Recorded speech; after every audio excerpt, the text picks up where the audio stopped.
Hi, Nancy. How you doing? Good. Are you, Good. Josiah? Good. Well, thanks for doing this for me.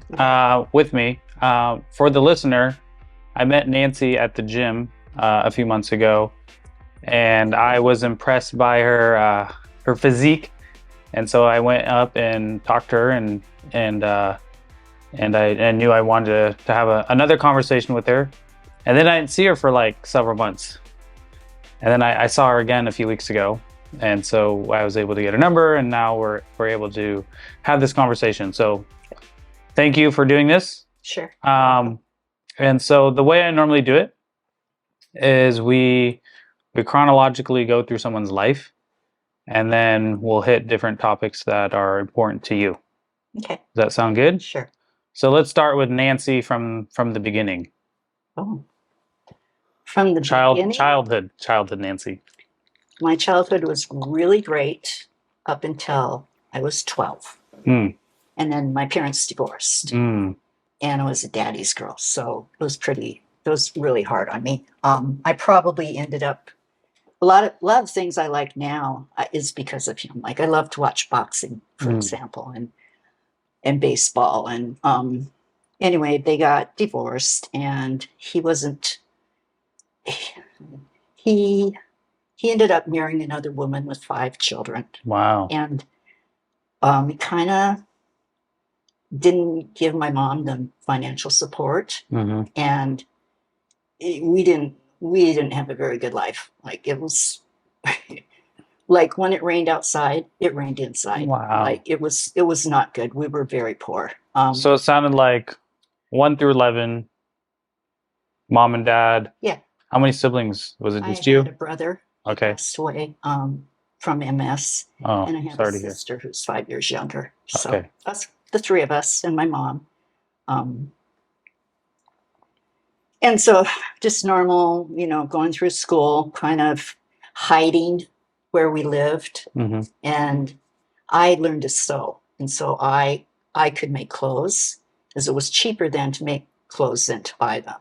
So like I passed at school, being like not a super poor kid, but I was. And then it's uneventful. So where did you from 12 where did you grow up? Uh, What state? Was it in Washington? Here, yeah, Okay. I was born and raised here. Okay. So Seattle. Mm. And so I wanted to join the Navy, actually, because my dad was in the Navy. I was a daddy's girl. So did you, after the divorce, did you get to see him often? In the beginning, and then we didn't see him. And then he just didn't want anything to do with you guys? To be honest, we kind of pulled away because there were 5 kids. Yeah. And we just didn't feel like we fit in with them. Yeah. So we kind of pulled away. And then, missing 2 visits became missing 4 visits. We just quit seeing him. And then when I think my grandmother came out to visit from North Carolina, and she really wanted to see us. So my dad reached out then, and we got to see my grandmother and my dad. And then from then on was adult. So once a month I would go see him, and he was a decent grandparent, but it's hard to explain. The connection had been lost. Yeah. And you can't rebuild it. It doesn't happen. So let's I really like to understand the mindset of kids back then. Yeah. And so I've interviewed a lot of men, and they're like, yeah, we just played all the time. And so and they usually sports and stuff like that. So like in your early teens, or like, what did you do for fun, or what did girls do back then for fun? Were they out there playing sports with the boys? No. So what'd they do? Not much, really. I mean, I'll be 72 in a month. And this generation, this boomer generation for women, we weren't encouraged to do anything. Read, watch TV. When I was little, I played with I had like 5 cousins that lived in the neighborhood, and boys, all of them. So I played with the boys, and I remember playing trucks and in the dirt and all that. And then for a while, girls played with dolls. Mm-hmm. But when you're a teenager, you don't play with Yeah, dolls. so you weren't encouraged to go play outside and play sports. Because I have 4 kids, 3 boys and a girl, and I want to be cognizant of, am I giving my daughter the same opportunities as my boys? Yeah, for sure. And because I was like, yeah, the boys can play sports, and it's like, well, why can't Emma, my daughter? And so I've tried to be cognizant of that. I was like, giving her the same opportunities that they had. Yeah. And so, but back then, parents didn't think about that. Hey, the boys go outside and play, and the girls ride their bikes. Yeah. I did have a bike, but yeah, no, I don't remember ever. Excuse me. And the thing was, when I had PE, I was actually not bad at, like, we did field hockey and different things, but there was nothing to join that I remember. Probably Girl Scouts was around, but we also didn't have any money. So that's probably a big factor too, is that we really didn't have any money. But yeah, this day and age, and I would put her in all kinds of things, because you don't know what's going to stick. Yeah, she wants to do piano, so we'll probably have her start something this summer with piano. And and the biggest thing I do, and I encourage other parents, you don't necessarily have to put them in a sport, just play with your child. You don't have to sign them up for every sport, especially if they're really young. Your kindergartner doesn't have to be on a professional team. No. Just go engage with your child. Yeah. And so back then, it sounded like parents do you remember playing with your parents and then being engaged with them? No. That's not a thing. That was not a thing. Are they busy working, or they just... Well, my mom had to go back to work. Right. So if you talk to my sister, she'll say I was raised by children, because my brother and I are a year apart, and then my sister's 5 years younger.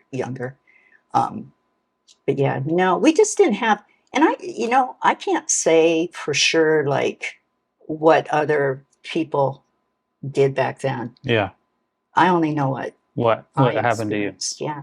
So when I, finally had kids, like they got all the stuff. Yeah, all the stuff you needed. So let's go back to late teens. You knew you wanted to potentially join the Navy? Yeah, I really did.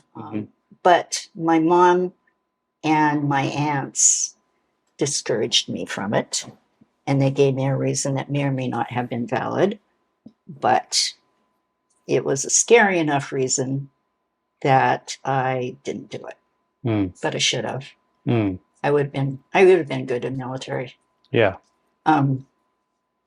So I ended up going to not a scholarship, a loan, to college for 1 year, and then money ran out, and I went to work as a receptionist at a paint company. Paint? Yeah, they made paint. And then I had a friend there who was trying to be a police officer for the city of Seattle. And he really encouraged me to apply there. And I did. And I got a job. And I was I only had it like a year of college, and it was just general education. But I ended up getting in and going back to school at night and took accounting. And I ended up, they used to test you back then too. I became an accountant, and then I became the first female accounting manager for transportation. So I was doing well. And then I had a kind of a mentor in the department who was way ahead of his time in terms of computers. And he taught me how to interact with the mainframe using DOS. And I took to that too. Yeah. So from then, I just kept working, but I ended up working on 3 financial system software implementations because I had practical business knowledge and I had aptitude for programs. so it was easy for me to talk to developers. They were always telling me you should be a developer, and I'm kind of happy here. Like I can swim in the waters of the business side, and then I can get into the technical side. So are you an employee of the city of Seattle then? I was, yeah. Okay. So when you said you got into the police department, you weren't trying to become a police officer? No, he just told me you should just go work for the department. It's a good place to work. Okay. He didn't give me he ended up in the police department. And did you want to be a police officer, or you just... No. Okay. I had no aspirations. Like at that point, I just wanted to earn a decent living, you know. Yeah. I had no aspirations. But yeah, your path, it's why I always think, like I've had many people ask me when I was the manager, you bring them in and you ask them what their long-term and short-term goals are. And a lot of them would say, I would like one day to have your job. Yeah, that's what they're trained to say.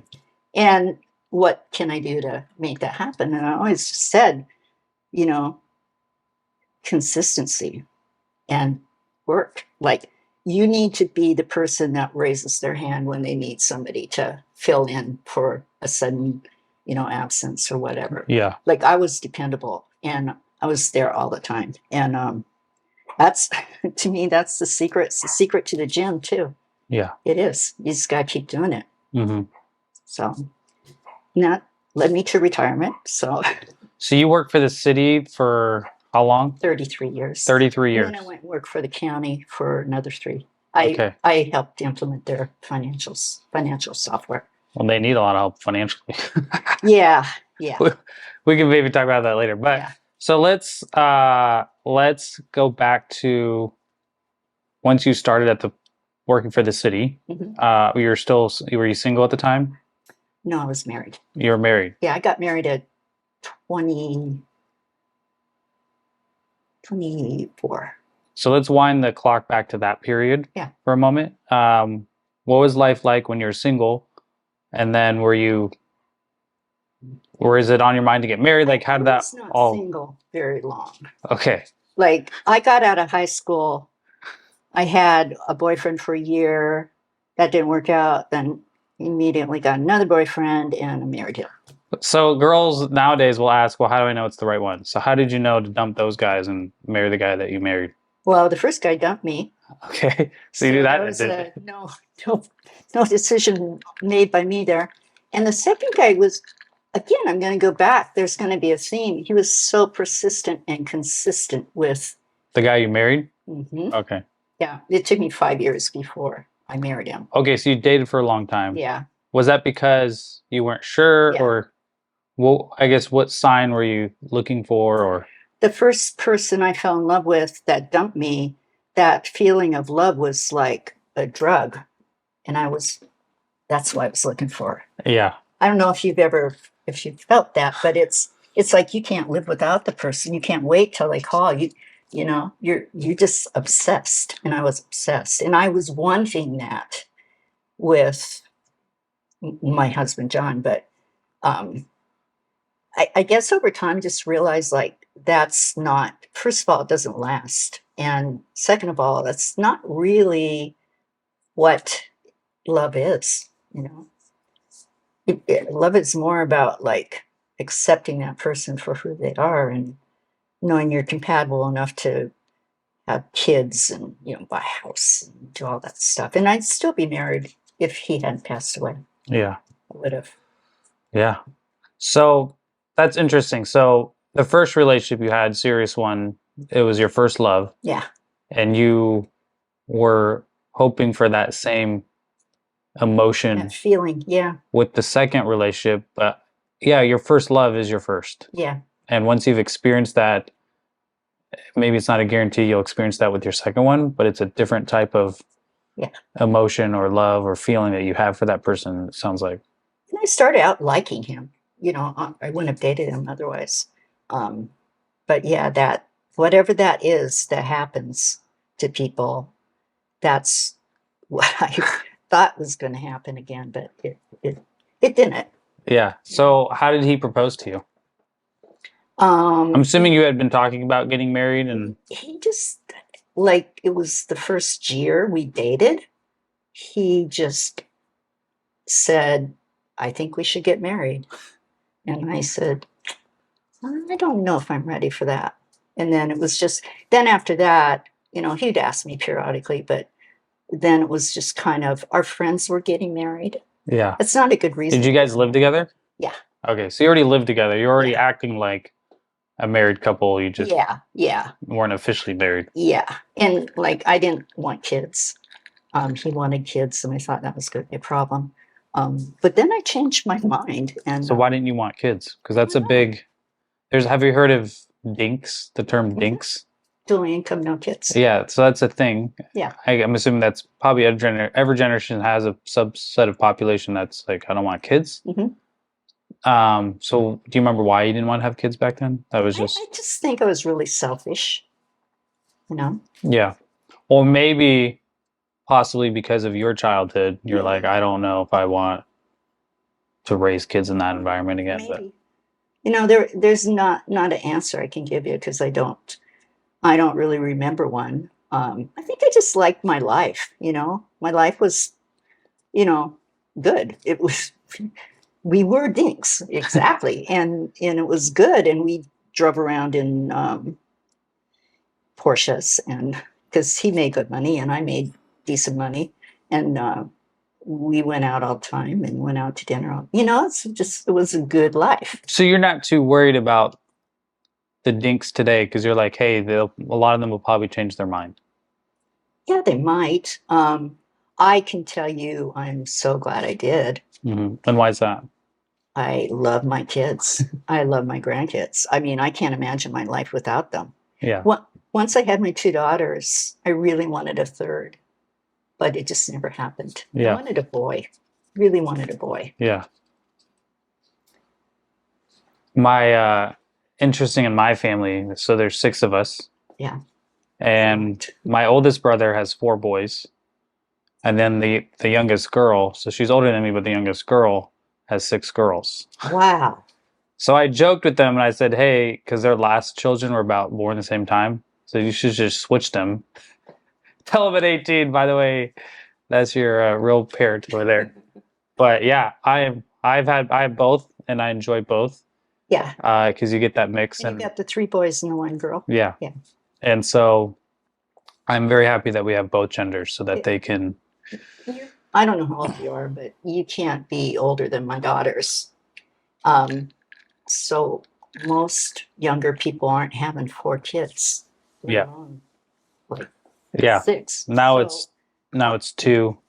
Yeah. So or 1.5. Why did you end up with 4? So my wife came from 6. I came from 6, so I was adopted. And when a lot of our relationship was long distance, me and my wife. Oh. And so I was in the military at the time, and so it was long distance. So I was in the Army. Okay.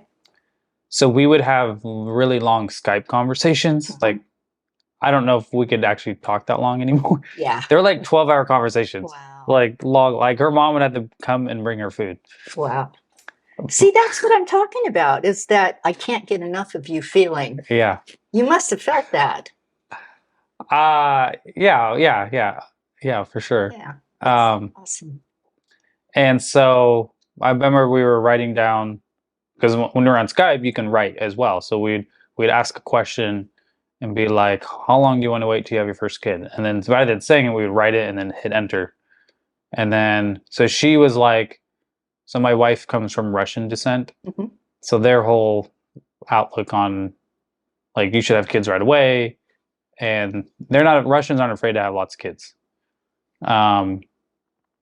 Where I was more like, maybe let's wait a little bit. But I think we both agreed on having more than 2 kids. Okay. I think it was between 2 to 6. And we're at 4. And it's not to say she couldn't have any more. I mean, she's only 32. Oh, yeah, she for sure can. But with the dynamics of our family, if we had another child, we would have another one after that. Because we like them in pairs and we like them to be able to play together. Yeah. And so then it's like, well, if we're having one more, we're gonna have another one. But that changes the family dynamics because once they're all in the diapers, we don't have any strollers. Yeah. Then it's almost like you have two sets of family because you have all the older kids with the things they want to do. Then it's like, but now we have these little ones. So we're not opposed to it, but it's like we enjoy life with our 4 kids. They're a lot of fun. No, that's a lot of kids. Yeah. Well, we enjoy it. We try to have them in pairs. So it's like the older 2 can play a lot together, and then the younger 2, yes, they're a boy and a girl. Yeah, I was going to say, how does that work? Because the boy that's a little bit older probably wants more of the boy. So the 2 older boys, so it's 2 boys, a girl, and a boy. She's in the middle. She's in the middle. Okay. She likes to control everyone. She likes to tell everyone what to do, and I tell the boys, like, she's just preparing you someday for when you have, like, because you see those boys that don't have a daughter or a sister in their life, and they're ill prepared for the real world. So I just tell them, like, she's training ground, right? Or she'll wake up sad, and you're like, why are you sad? It's girl, I don't know. Yeah. Or I joke and I say God gave me enough love for one daughter because she takes a lot, but she's also a lot of fun. Yeah. Absolutely love her. So I really enjoy the family dynamics with how it goes. But yeah, there's, we have good friends with, when you just have all of one gender, it's different. I'm glad you have a daughter. Really glad you have a daughter. Yeah, me too. It helps me. It's funny, as she was getting older, she's only 7 now, having her helped me understand my wife better. Because it was like, sometimes as a man, you're like, why does a woman do that? And it's like, that's built into them. Because with Emma, she's, a lot of it's nature, right? Yeah. Why do they do that? Over time, they develop who they are, the personalities, but a lot of it's just like, oh, I can have more understanding for my wife just because there is something to being a woman, not a man. Yeah, that's true. But even what's interesting, the boys, the love I have for my daughter is different than the boys. I wouldn't say it's more, it's just different the way I show it. Yeah. Because the boys are like, they think I'm harder on them than I'm on her. And it's like, well, life's harder for a guy. Yeah. Or not, no, life's harder for a girl. Yeah, I think there's a, hard in different ways. Hard in different ways. For a boy, once you're 18, the world will not care about you. So I want to prepare you for that, because once you're out of my control, you got to figure life out. Yeah. If you're a girl, you still want to, but it's different. It is. Big girls have to. And that's why we're having this conversation. Yeah. Well, I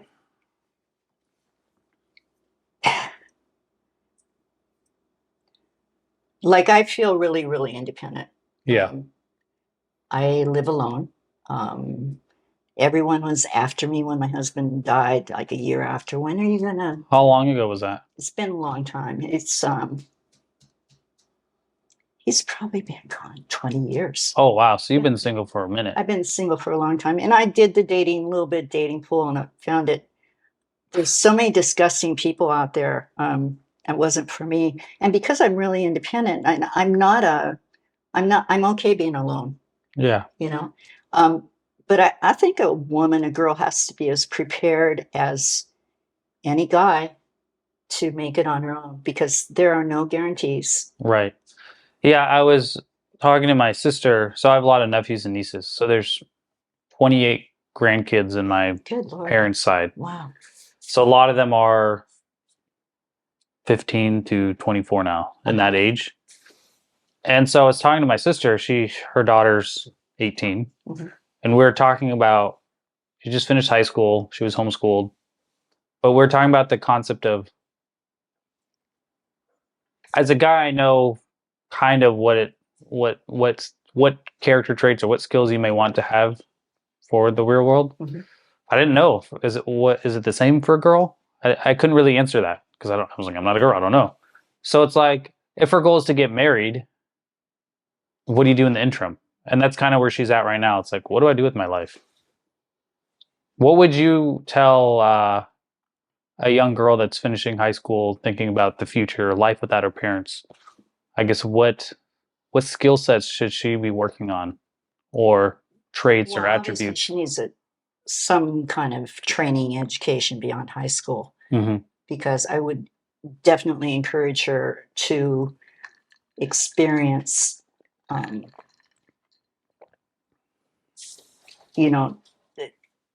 taking. Do you mind if I let? Yeah, that's fine. Taking some time. Do you want in? To live independently. Yeah, she still lives with them. Yeah, you need to know you can take care of yourself. Yeah. And I'm a little bit like people. I was firstborn, and I have a lot of firstborn attributes. Right. And I can see that with my kids, my firstborn versus the other kids. There is definitely something to birth order. Yeah, leadership skills and all that. And that's probably why I ended up, going into management and doing things that, like I said, I was the first woman manager of the accounting department for transportation. It was called engineering back then. But I have a little, and maybe it goes back to, it's going to be a therapy session, it goes back to my dad, being a daddy's girl. Let's pause for a second. Did you ever do therapy? No, I never have. Okay. I have. I take that back. I've done it twice. Was it beneficial? I hated it. Why did you hate it? I really felt uncomfortable opening up to a complete stranger, which is why I told you. Hey, this is a therapy. Thankfully, I'm doing this. Yeah. So yeah, one time when my husband died. Was it because your friends told you to do it?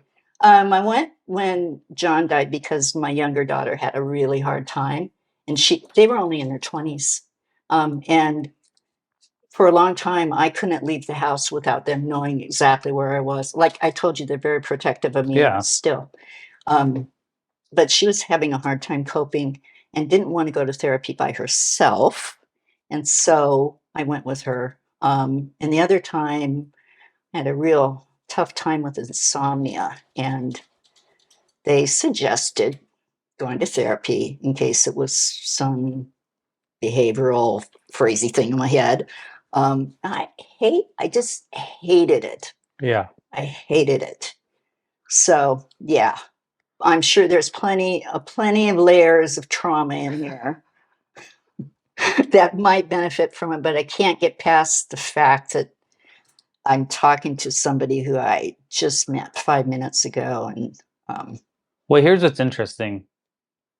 Doing this now, this isn't therapy, but it's almost easier talking to a stranger about certain things than it is people close to you. I've heard that, yeah.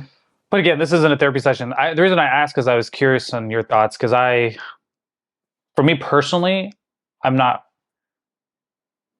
neither anti or for therapy. Have you gone? I've not. Okay. And so there's a guy I like listening to, Matt Walsh. I don't know if you know who he is. Matt Walsh. And so he's very anti-therapy.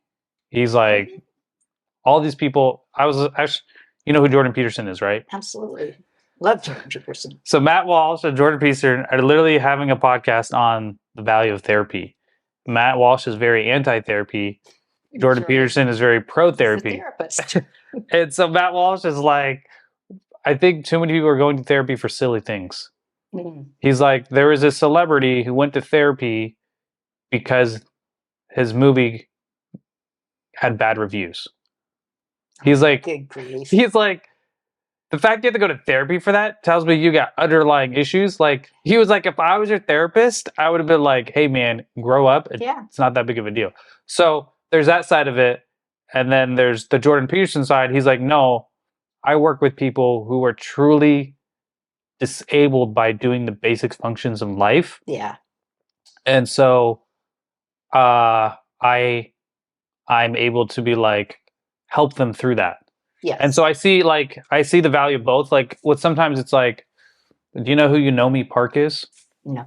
So she defected from North Korea. And so she wrote a book. I've read her. She wrote 2 books. She's on podcasts. And so if you can only imagine what it's like to live in North Korea, right? Rough. Terrible, right?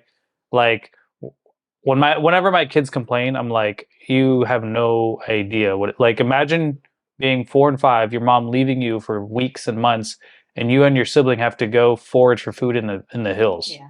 Just crazy stuff. Like, imagine as a teenager watching your mom get, and then you getting the same treatment, right? Yeah. She doesn't go to therapy. And it's like, if anyone needed therapy, she would probably need it. And her stance is like, that was my past. I don't have to live in it. Doesn't define me. I'm going to move forward. Yeah. So she's a very strong woman in that regards. So you're like, man, if she could go through all that and be like, I don't need it. I don't need to relive all the trauma. But so it's an interesting concept. I think there's value in counsel. There's a guy I did a podcast with, and he's like, I like counselors because maybe counselors are different than therapy, because a counselor is someone that has experience in whatever it is you're going through. And then he likes to say, offer you a different perspective. Yeah. Right. Or if you have a blind spot in your life, he can be like, hey, this is your blind spot. Let's talk through it. Yeah. And so there's different versions of it. But do we all need to sit there and talk about our feelings to someone? I don't know if we all. I don't think so. I would say, as long as if you have healthy relationships with people, and you're able to communicate, which is, you don't have to go to professional. Just do it. If you're isolated and you have no friends, then you go pay someone to be your friend. Right. Well, and I think, you have to have healthy minds are introspective. Yeah. Like you figure yourself out a lot of times. But I've never felt the need. But I do think some people, if it is affecting your daily life, for sure, go get help. Yeah, because I think that's the guys Jordan Peterson really likes, is the guy who can't even get out of bed. I mean, that's where he wrote his 12 steps to whatever. It's like, and make your bed. It's really even hard to imagine that, because to me, you just get up every day and you do it. Like, I know that's not true for everybody, but I've been getting up every day for 72 years and doing it. So, well, here's what's interesting about you, and you may not realize this. You have a lot of internal motivation. That's just type A. Yeah. And so some people don't have that. Yeah. And that's something I think about with my kids is, because we homeschool, how do you teach someone to be self-motivated? Yeah. Is it an internal thing? I think there's both nature, nurture. Yeah. I think parents, they watch what you do more than you tell them what to do. Yeah. And so there was a period in my life where I didn't run because I had injured. And so I'd go tell my kids to run, and they're like, because in my mind, it's like, it's go run. And they weren't really into it. Yeah. Like, guess what? Once I started running, they would go run with me. Yeah. And so I could tell them till I'm blue in the face to go run. But until I was out there running with them, then they're like, okay, let's go beat dad. I also think you have to let your kids fail. You have to let them fall down and skin their knee. Yeah. And realize they're going to be okay. And it seems to me I got to...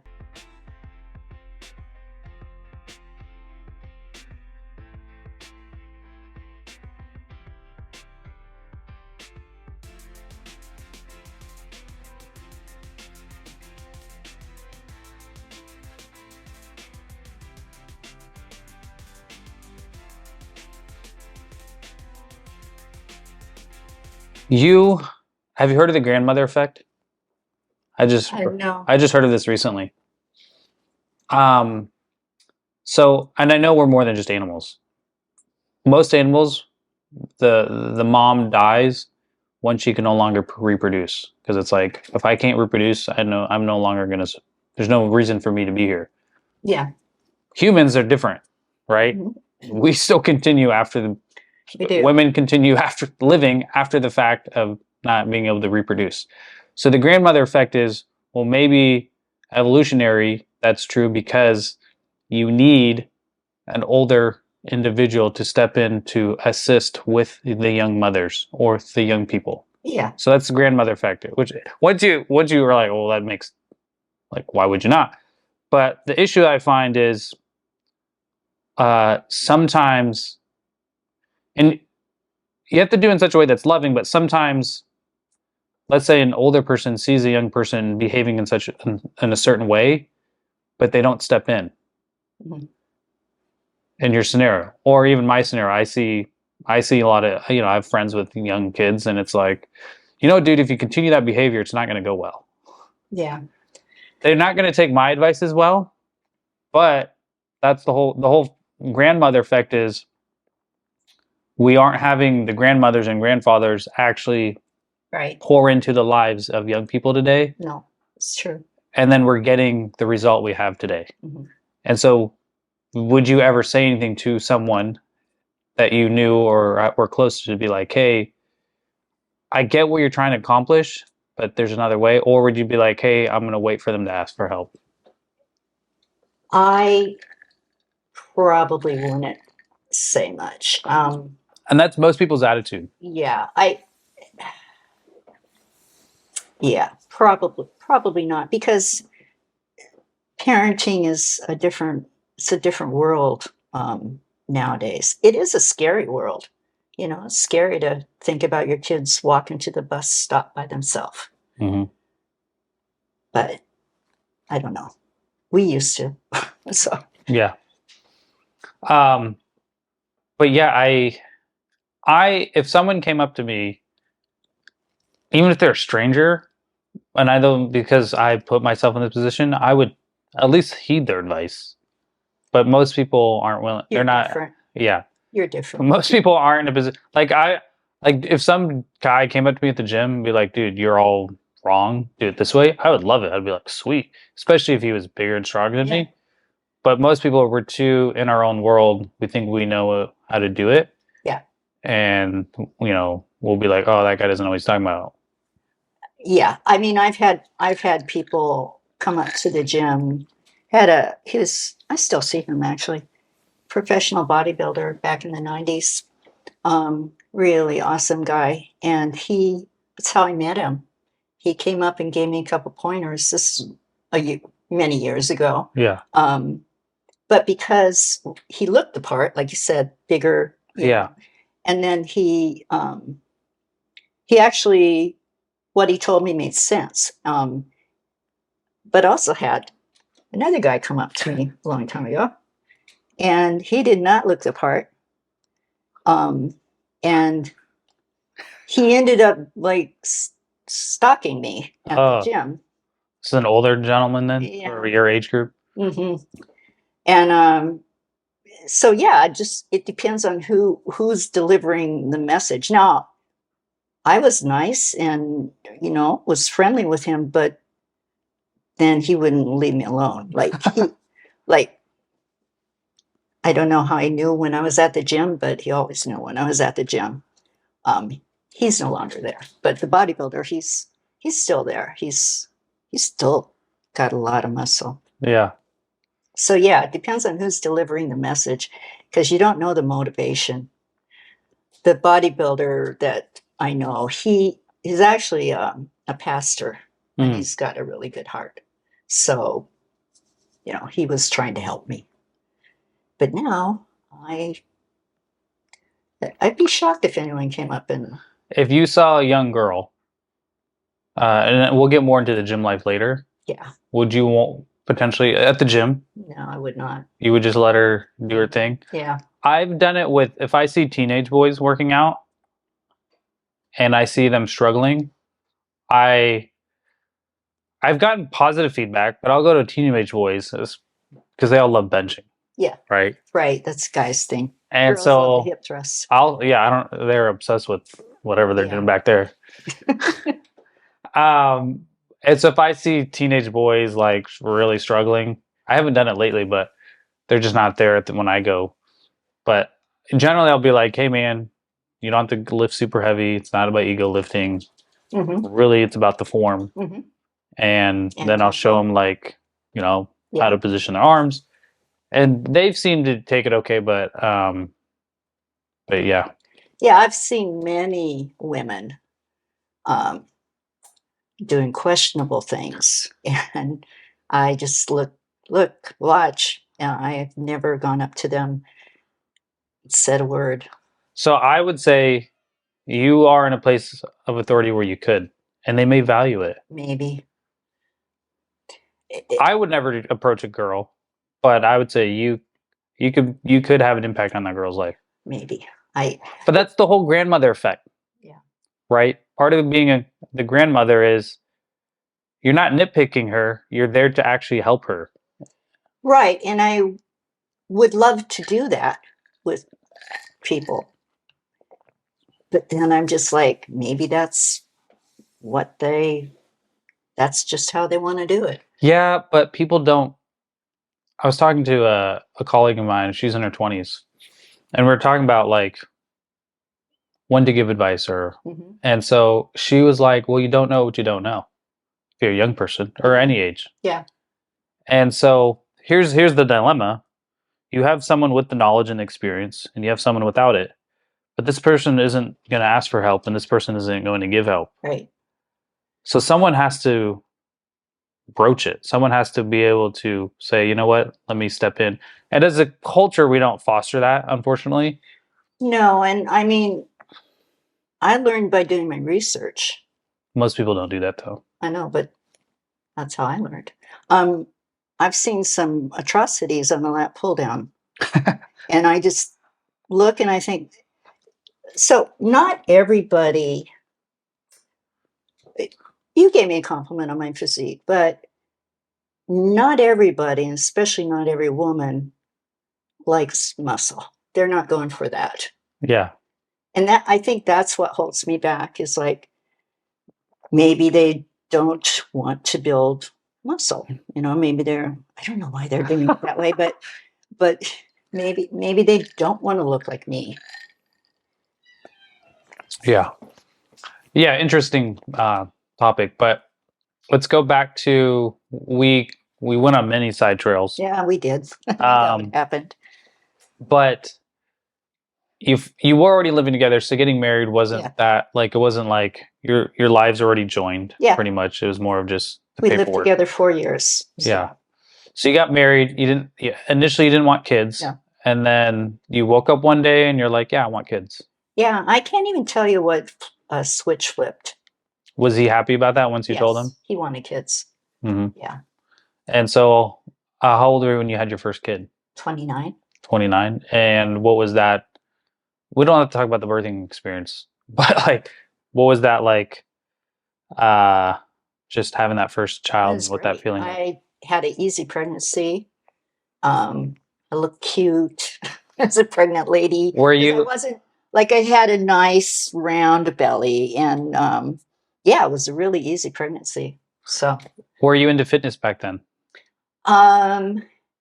So my kind of fitness really happened after children were born, because you got to get your body, like I've never been like a super overweight person, but your body has changed. You gave birth to 2 kids, your body's changed. And I was a runner. Okay. Not anymore. So you like to run in your 20s? You would go run? 30s. 30s? Because my second was born when I was 31. So. And why did you run? To lose the baby fat, and I liked it. Mm-hmm. Like, I loved it. So, did you know other people that ran? No, I'm a solo person. Yeah. Like when you see me at the gym, you don't see me going around talking to people. You see me just doing my thing, and I would do little like 5Ks and stuff with other people. Mm-hmm. But I loved coming home from work and then just going for a run. Was your husband, was he into fitness? Mm-mm. Mm-mm. Did you run any big races like marathons or halves? So you just kept it small? It's like, the most I would run would be about 5 miles at a time. And I was working full time. I had 2 kids. Where'd you live at the time? North Bend. North Bend? Uh-huh. And you would drive to Seattle to work? Yeah. So that was quite a commute. Yeah, it was horrific. Yeah. Yeah. In fact, it's sort of funny. The house that we lived in is up for sale, and my daughter somehow gets flagged with properties that go for sale that we lived at. You can like put in Zillow so it notifies you. So the houses come up for sale. What's the sale price now? It's probably like $7. Keep in mind it's North Bend. That commute is horrible. Yeah. It's like $780 or. I'm surprised it's not more than that. Well, the commute. Because the house is completely redone. It looks lovely. Yeah. But yeah, that commute. When it snows, good luck. So why'd you guys live way out there? We could afford a brand new home. That was the main reason. And then we had plans. We thought that I would have kids and I'd be a stay-at-home mom. So what happened there? Let's talk about that. So what happened was... was that a common thing back then? I'm assuming that was more common to be a stay-at-home. We had the firstborn in daycare, and they had these cribs that they were double-decker, and the doors came down, and then they put the doors up and latch them, kind of like a cage. Yeah. Anyway, someone didn't latch it properly. Our daughter fell off the second crib, rushed to the hospital. And from that day forward, we're like, someone's staying home with the kids. And unfortunately, I guess, or fortunately, I was making a lot of money at that point. I had gotten promotions, and financially it made more sense for me. And then my husband would work part-time at nights. But it made more sense for me to keep my job. And so that's how that happened. Did that change your relationship dynamic with your husband when you were the main breadwinner? I think what happened is it definitely did. That he... not to get into the therapy side, but I'm just curious. No, and especially, the boomer generation, like, maybe it's still true, like men identify with what they do more than women. And it definitely took a toll. Did you see that at the time, or that's more reflective? It happened over time, it just happened over time. Some of the things that he would try to control things that shouldn't have mattered to him. Yeah. Because he gave up part of that, and he's like, okay, I need to find some authority or control in areas like this. So I'm assuming that caused some friction. Yeah. We didn't have a perfect marriage, but we still would have been married. So I don't know how much you want to get into this. I find marriage very interesting. I'm married, obviously, but I also have married friends. And I'm curious as to, do most people have not so good marriages and they just choose to stay together? Do most people have good marriages? The friends that I would talk to, if they listen, they would both tell you they don't have good marriages. Yeah. But divorces comes up. Was that ever a thing with you? And we don't have to go into it if you don't want to, but I'm just curious. It came up a couple times, but then we ended up working it out. But without a therapist. Yeah, without a therapist, but without, giving examples, since could get in trouble. I know people who they're just married because they've been married forever, and the family unit needs to stay intact. Grandkids and so out of duty. Yeah, out of duty. Financial considerations too. I mean, you when you've been married a long time, you've acquired a certain amount of wealth, and then you have to divide that up. So I think, I don't know. I'm sure they're out there. I know there's good marriages out there, but I'm interested in the percentage. Would you say your friends? I'm sure you had other married friends at the time. Yeah. Would you say they? Okay, my married friends when I was younger, all divorced. Okay, every one of them. But I have married friends now, but they're also on their second marriage. Yeah. So, because my friends that are thinking about divorce, it's kind of like,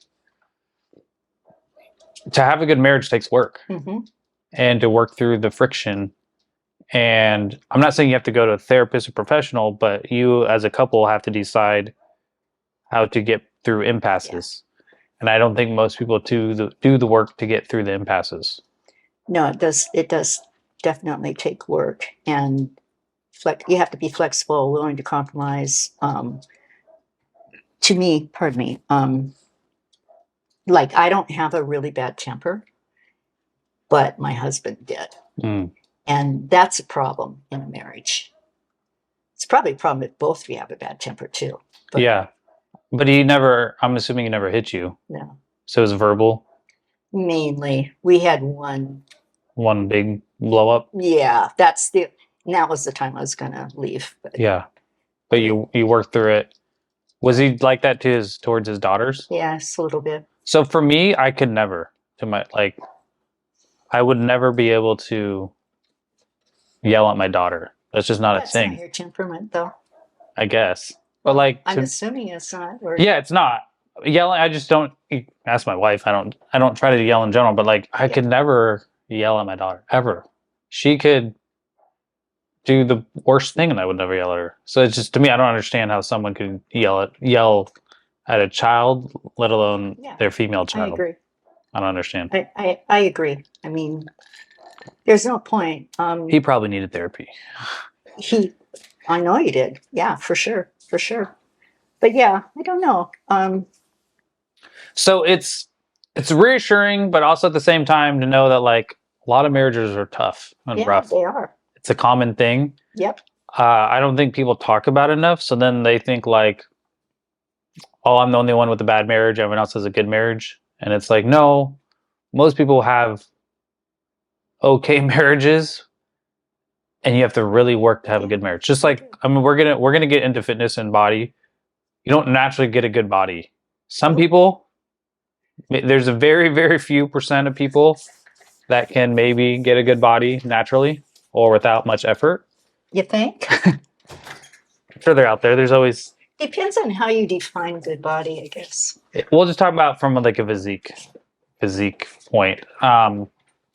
But yeah, with marriages, it seems most marriages, if you don't put effort into it, you're gonna not get much out of it.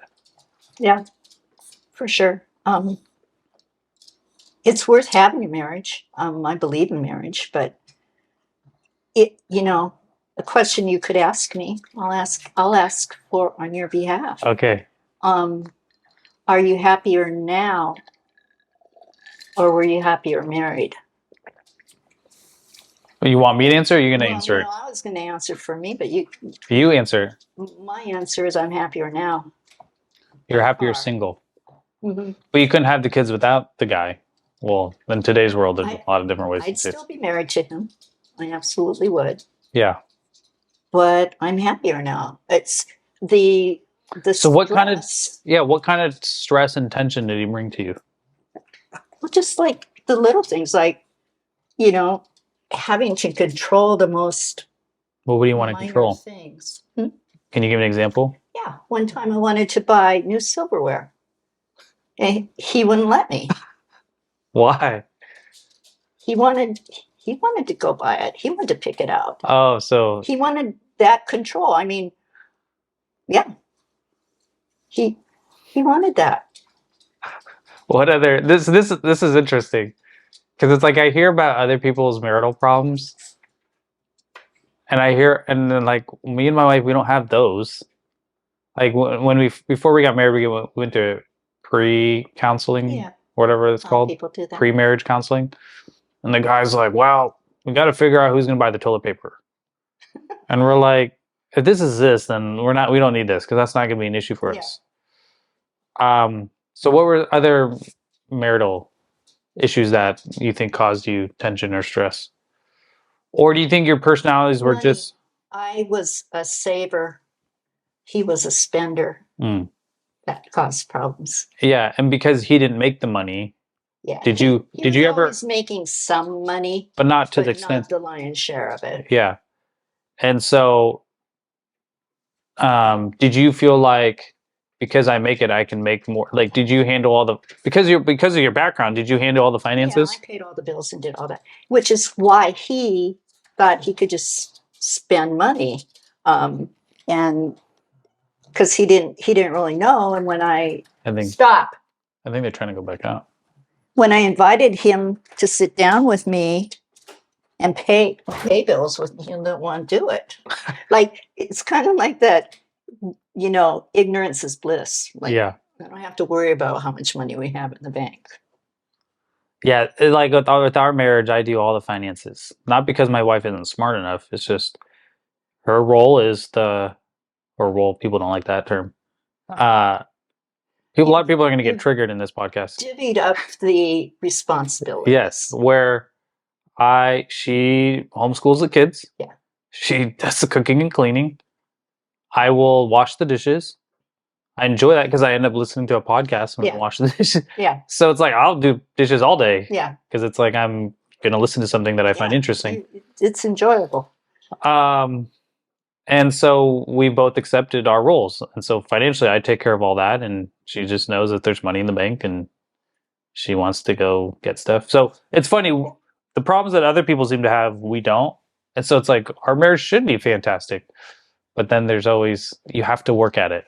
Yeah, I don't because we're two separate human beings. Really, how two people can live together for years and years and years and not have any issues. Yeah. That's a fairy tale. That doesn't happen. Yeah. And it doesn't matter, like people, they get divorced and then they remarry. New partner, new problems. Mm-hmm. As I think about marriage, hopefully I'm only married once, ideally. But the first time you get married, you don't know what marriage is like or what it's supposed to be like. So you don't have a framework of you can read a book, but it's different reading a book versus actually doing it.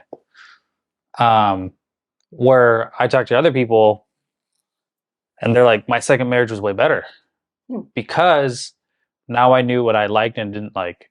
So before we got married, we had a framework to operate under. Where with your first marriage, unless you were very deliberate about it, to be like, hey, here's our rules of engagement. Not that every second marriage is better, but I know a guy who's like, now when I say something to my second wife, I'll go back and ask her, what do you think I meant by that? So they had a framework to operate under. I also think that people going through a divorce is terrible.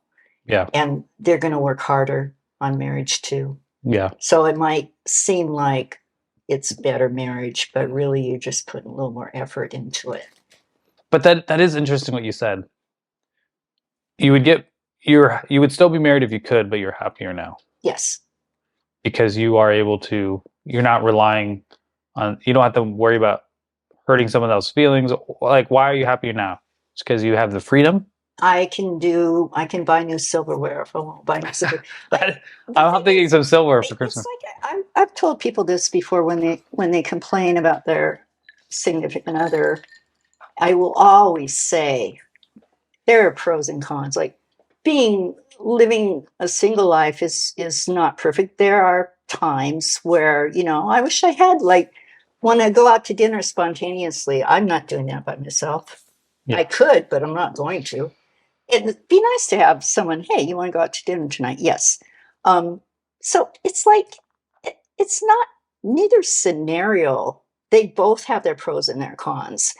Overall, because of the stress level of being married to someone who, like you said, may have needed therapy, my life is pretty peaceful. Like there's not a lot of waves, Unless you have internal turmoil. Do you get lonely or bored? Sometimes. And what do you do? Go to the gym.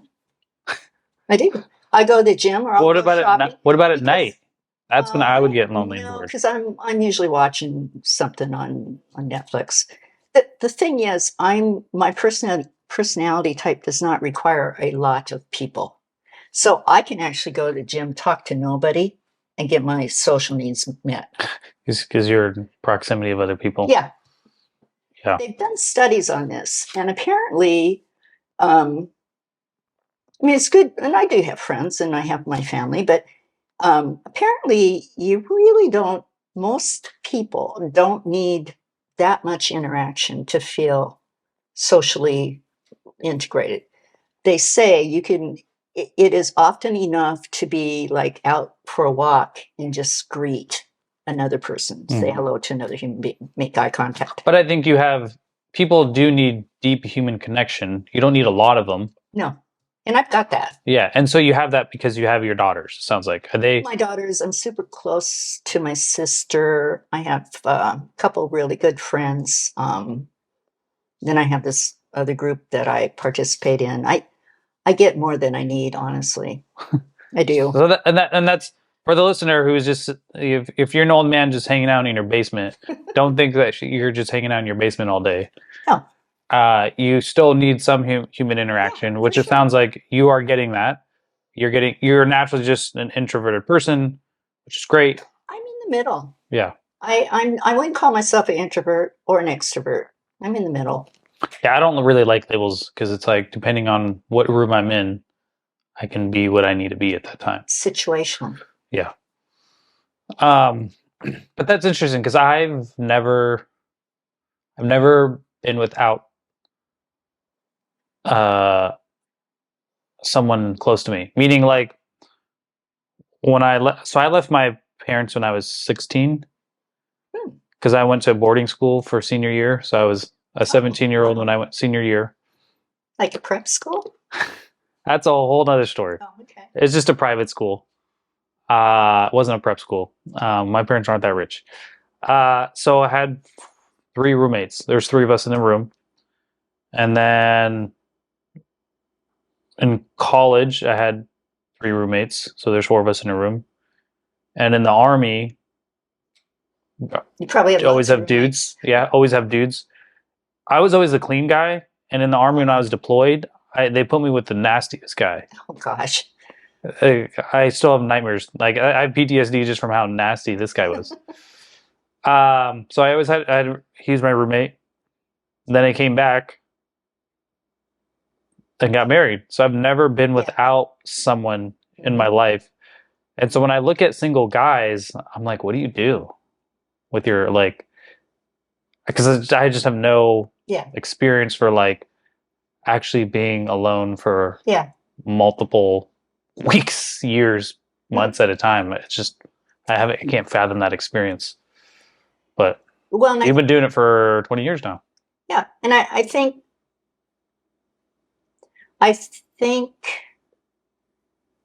being lonely and feeling lonely or being alone and feeling lonely are 2 different things. Because I am alone a lot. Right. And I'm with people. Yeah. But I don't usually, it's kind of rare I feel lonely. And my daughter's 10 minutes away, and I could always, visit with her if I wanted to. But I don't know. I think it's your personality type. Like, some people need people around them all the time, and other people don't. Yeah, it's interesting to think through. So where do we want to go back on the timeline? You had your second kid. You got into running. Because you read somewhere that would help you lose baby fat. Well, I don't think I read it. I just knew exercise was good. A good thing. To get in shape. And back when I was younger, the look was super skinny. Running does that for you. Yeah. So that's what I did. So you ran in your 30s and your 40s. So for a good while. All that time. I didn't start lifting till 60. We're going to get into that. Yeah.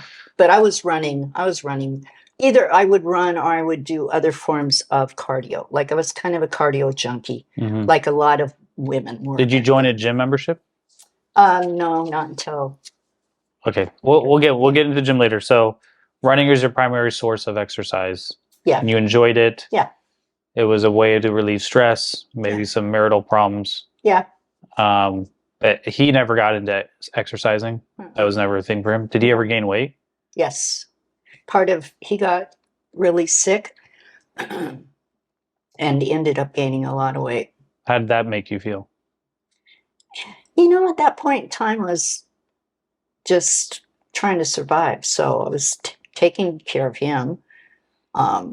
Because of his illness, his physical aspect didn't matter as much because you were focused on his illness. Oh, as far as like, because me and my wife joke about me and my wife joke like if I got fat, would you still love me? Because we're both into fitness. We joke about it. Yeah. But like I was fat. Well, as the paper says, I was healthy weight because I think I was at 25%. A little high for a guy. Yeah. Yeah. And so, yeah, we'll talk about that later. But with him, he did gain weight, but because you had to deal with his illness, that was main priority. We weren't so much worried about like regular marriage stuff. We were just. He went to the doctor all the time. He ended up addicted to OxyContin. What was his illness? He had a multitude of things. It kind of progressed, and was there a cause for it, or is it just genetics? Well, he started out with he had vein problems. He had phlebitis. He ended up with ulcerated legs that had to be wrapped all the time. This is all while he was skinny? No, he was. What was this? Thinner. Okay. But it started then because he couldn't. So he was an active outdoorsman. He wasn't like an athlete type. He didn't run. He didn't do that stuff. But he hunted and fished all the time. So he would leave you for long periods of time. I loved it. It was always like, yes, he's going on a hunting trip. And he'd be gone for at least the weekend. But then when his problem first began, so he started out with that, which kept him from hunting and fishing because he would still try and do it, but it was really, really painful, which is how he got hooked on OxyContin. And then he ended up with diabetes, congestive heart failure. What else did he have? He had a bunch of stuff. So he became like a child that you had to take care of. Yeah, I had to take care of him. Like that could be stressful and definitely need therapy there. I'm a survivor though. Yeah.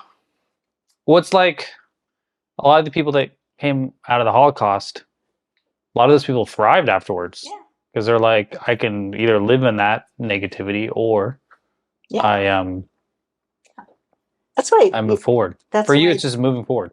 That's why I told you earlier, like I'm more of a present kind of person. Like the future, the past has no future. Correct. I live for right now. Right. Know? And I'm also not a future person either. Mm-hmm. I don't really think about it a lot. So his health's declining. Now you're in your 30s. You're raising your daughters. Because your daughters? His health it's more when I'm in my 40s. Okay. Did your daughters? Did they know that your relationship with him wasn't great? They could sense that. Mm-hmm. They're old enough to know. In their 30s, when you were in your 30s, when they were young girls, they could sense that. They probably didn't know then, but when they were teenagers, they were like. How was his relationship with the girls? He could have been definitely a better father. He was, he was going through these times of not feeling like he had value. Mm-hmm. He wasn't making any money. He didn't feel like he had a lot of value, and it took a toll on him. And when it takes a toll on one person, the whole family suffers. So, they.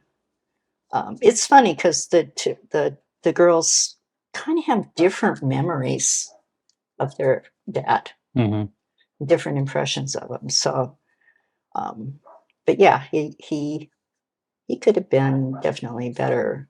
His temperament was the problem. Like never marry someone with a bad temper. That's what I would suggest to anybody. Yeah, I asked that because obviously I'm a father with a daughter, and my My relationship with her is very important. Oh yeah. And if it's good, it'll be the best thing for both you and her forever. Right, and that's the goal, is for us to. Some parents say, "Hey, there's a phase where your kids don't like you." It's not an absolute. Yeah, I agree. agree. So I'm hoping that doesn't happen. Yeah. Right now, I'm love and communication. Yeah. And giving them quality time. Yeah. I feel like if I do those three things, because a lot of parents, they throw their kids into different stuff, right? Mm-hmm. Let's keep them busy. Let's keep them busy. Let's keep them busy. But it's like, well, when are you the parent involved with your child? Cool, you put them in a sport. You know, my kids are in sport, but I also, guess what we do on Saturdays? We play together. Yeah. Guess what we do on Sundays? We play together. Yeah, super important. My daughter's favorite game right now is Guess Who. Do I want to play it 7 times in a row? No. But does she want to play it 7 times in a row? Yes. So I'll love it because she loves it. Yeah, exactly. You know, it's Uno, it's whatever. You're a good dad. So I think a lot of parents will try to outsource to programs. Yeah.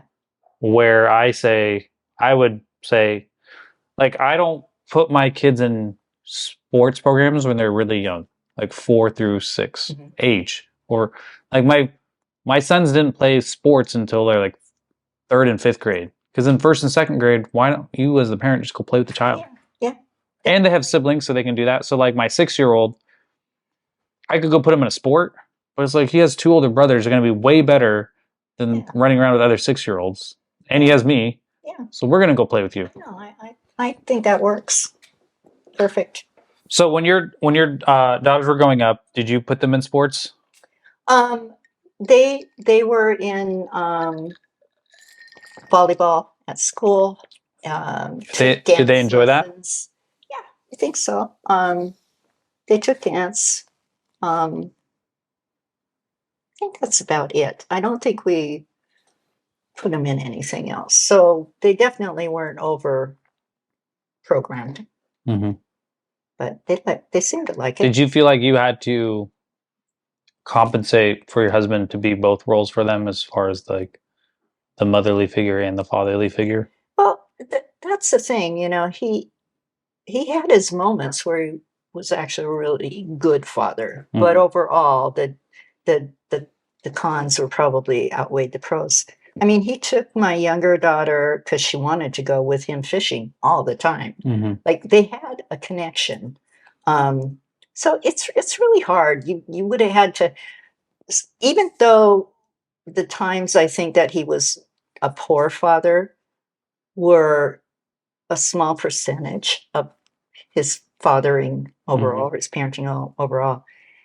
The thing is, trauma stays with you.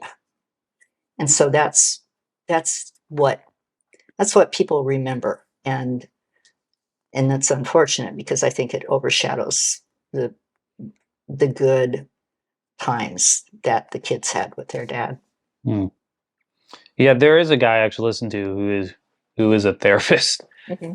And with the way he helps people through trauma. So I like listening to this guy because a lot of therapists are just fully academia, meaning they just went to college and they read a bunch of books and now they're experts on whatever. Yeah. Where this guy, for the first 20 years of his adult life, he was the guy that would go, if someone died at a crime scene or if someone died in an accident, he was the guy that would have to go be with the victims.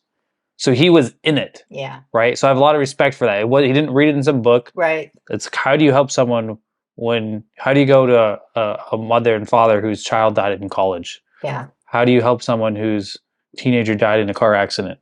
That's real trauma. Yeah. Right? For sure. So that's why I have a lot of respect for him, because it wasn't just some book theory. It was for 20 years I had to help people through their worst day. Yeah. And now he talks about trauma. And so the way he talks about it is it's helpful to process it, not so you live in it, but so you can move forward. Mm-hmm. Yes. And a lot of therapists want you to live in it, soak in it, and just keep living in the trauma, where he's like, he has a thing that says your body keeps track, not always mentally, but physically, it keeps track of trauma. And so that's the angle he comes at it as, because he's always worked with people on their worst day. now when he helps people, that's his background. So let's get into your 40s. What was life? You were just working on your career. Did you enjoy your job? I actually loved my job, especially the software implementation. And I taught the software to people after we implemented it. And I loved that job. The accounting, it could get political at times. Like I'd have to do things where I'm like, this is not actually okay to do. It just doesn't make common sense. Purchases, well, we had rules. We had to, things had to go out for bid, And I remember one time the mayor wanted these certain planters, huge. This is all for the city of Seattle? Yeah, down on 3rd Avenue. And I'm like, where are the bids? There weren't any. Yeah. So the accounting job, and then dealing with having to manage the people. Good grief. It's like babysitting? Yeah, a lot of it was. But when I was in the implementation team, we had, well, supposedly we were the best of the best there. So we had this team of highly functional, smart, committed people that were wonderful to work with. And I didn't have to supervise. So I just got to be a peer. And then the bosses we did have, like the director, he valued us. So he never felt like he was a boss. So it was just like a perfect kind of situation where you were encouraged to be creative and you were encouraged to come. Which is interesting to hear that in a governmental role, because it's usually you're just a cog in the system. Yeah. And as the accounting manager, I reported to like assistant director. What was their budget? Could you say what was their budget back then? City of Seattle for the financial system was $25 million. Yeah, I'm sure now it's. Yeah, now I don't even know. That's ridiculous. County, I think, was around 30 some million. I don't really remember the county's budget. But yeah, I mean, our whole thing was be on time and on budget, no matter what. And we were. So that was, I loved that job. Went to Boston, got to fly in a private jet and tour the software companies' offices. And would you interact with other cities and see how they did things so you could? How would you personally develop yourself, or was it more developing your career? Like, how would you learn or get better at whatever? Well, for accounting, I went to school, and then But once you're doing the thing, I'm saying. Once you're doing like, I know you initially went. Yeah. Well, you take governmental accounting and I mean, like anything, on the job training is the best training. Yeah. But, I don't know how to answer that because I had the basic. You had the basic knowledge. Yeah. And then I had done a bunch of jobs in accounting as a technician.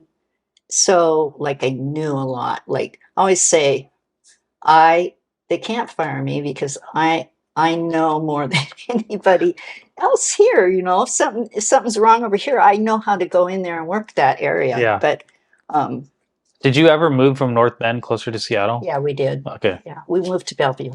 Okay. Yeah. So when was that in your? Well, the kids were young. They were in. The oldest was in kindergarten. Was Bellevue like nice? 5 was considered a nice area back then? We went there because the schools had a great reputation, and Bellevue still is a nice area. I mean, it's just crowded and hard to get to. But all right, so let's get into 50s. What was life like then? Okay, so he passed away when I was in my late 50s. Okay. So a lot of sickness, a lot of hospital, always in and out of the hospital, never knowing is he going to live this time or not. So it was a lot of that. And then I was still trying to do my job and raise your daughters. And raise the girls, which they were pretty good. Like they weren't that hard to raise. So they didn't have the The rebellious stage or the... They did. Okay. Yeah, no, they or the did. crazy boyfriend they had stage. The times of crawling out the window and at night and stuff like that, and getting calls sometimes that you didn't want to get. But overall, they were pretty good. So would you, if a parent's listening, say, hey, that's normal behavior, or I think it is. Just accept that that's part of... I think it's not normal if they don't rebel. And the reason for that is the rebellion is an act of creating their own identity, separating from you. Right. And if they don't do that, they never really fully actualize. You'd be a good therapist. I read a bunch of books on this. Yeah, you'd be a good therapist.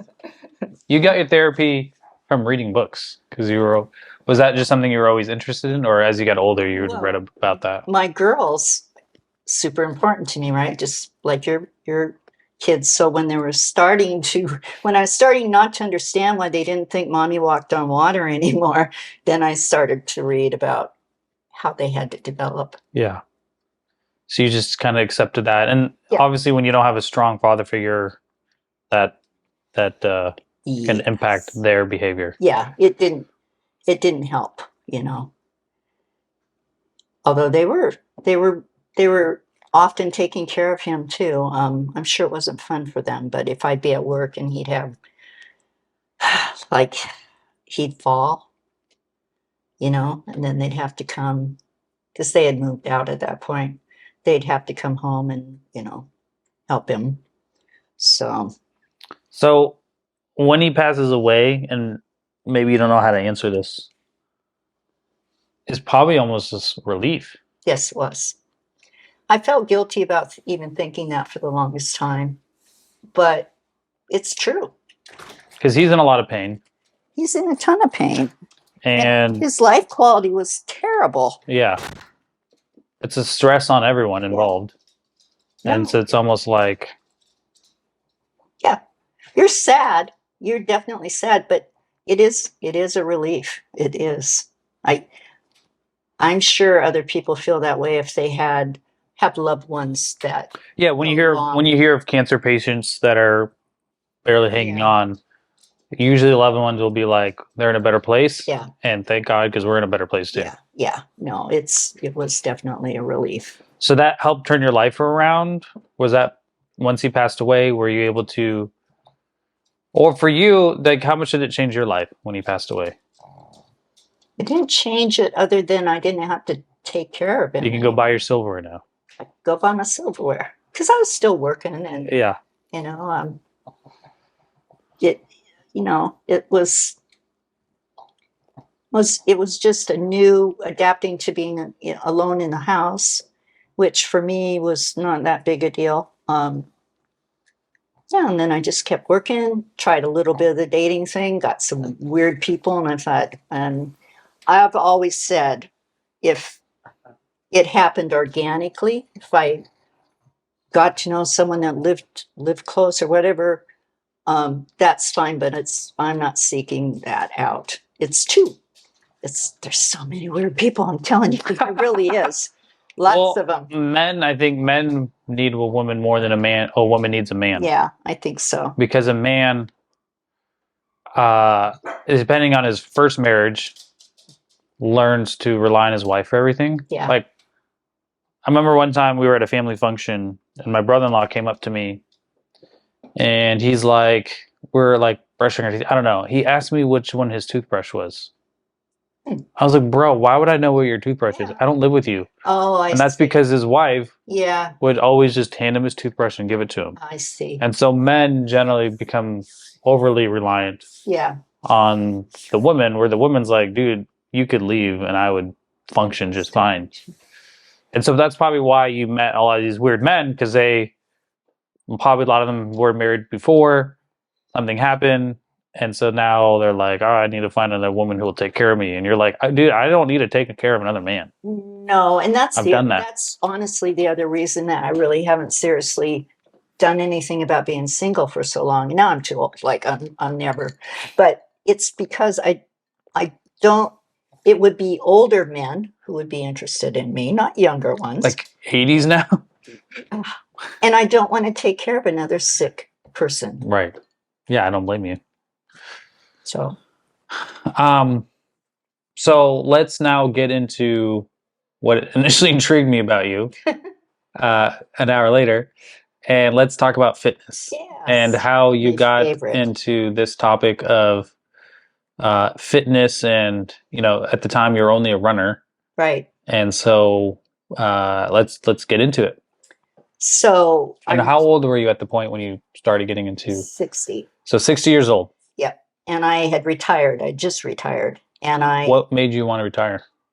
Oh, I guess that's pretty young. 33 years at the city and another 3 at the county. So, why'd you leave the city to the county? Their retirement system, if you reach 30 years, he's really acting crazy today. It's probably because he's not. If you reach 30 years, you're fully vested in the retirement and the city stops contributing. So they de-incentivize you. It's so crazy. You're losing money if you stay. So crazy. So, but I stayed 3 years post retirement age. And then I got recruited right when I was going to retire by King County. And because the director of the financial implementation at King County had been the city director. So he's like, is it pretty common for city and county people to go back and forth or start where and go to the other? Some people do, but not like I did. Like I was not really, I was a county employee in one sense, but it was a temporary project. Okay. So it wasn't like it was, they asked me to stay on after, but I did not want to. Yeah, you're like, hey. So once you did your 30 years, so let's say you work for the city. This isn't necessarily your story, but if you work for the city of Seattle from age 25 to 55, would you immediately start pulling a pension if you retired at 55, or would you have to wait to a certain age? Because I was going to retire at 54, to be honest with you. And I would have started drawing a pension.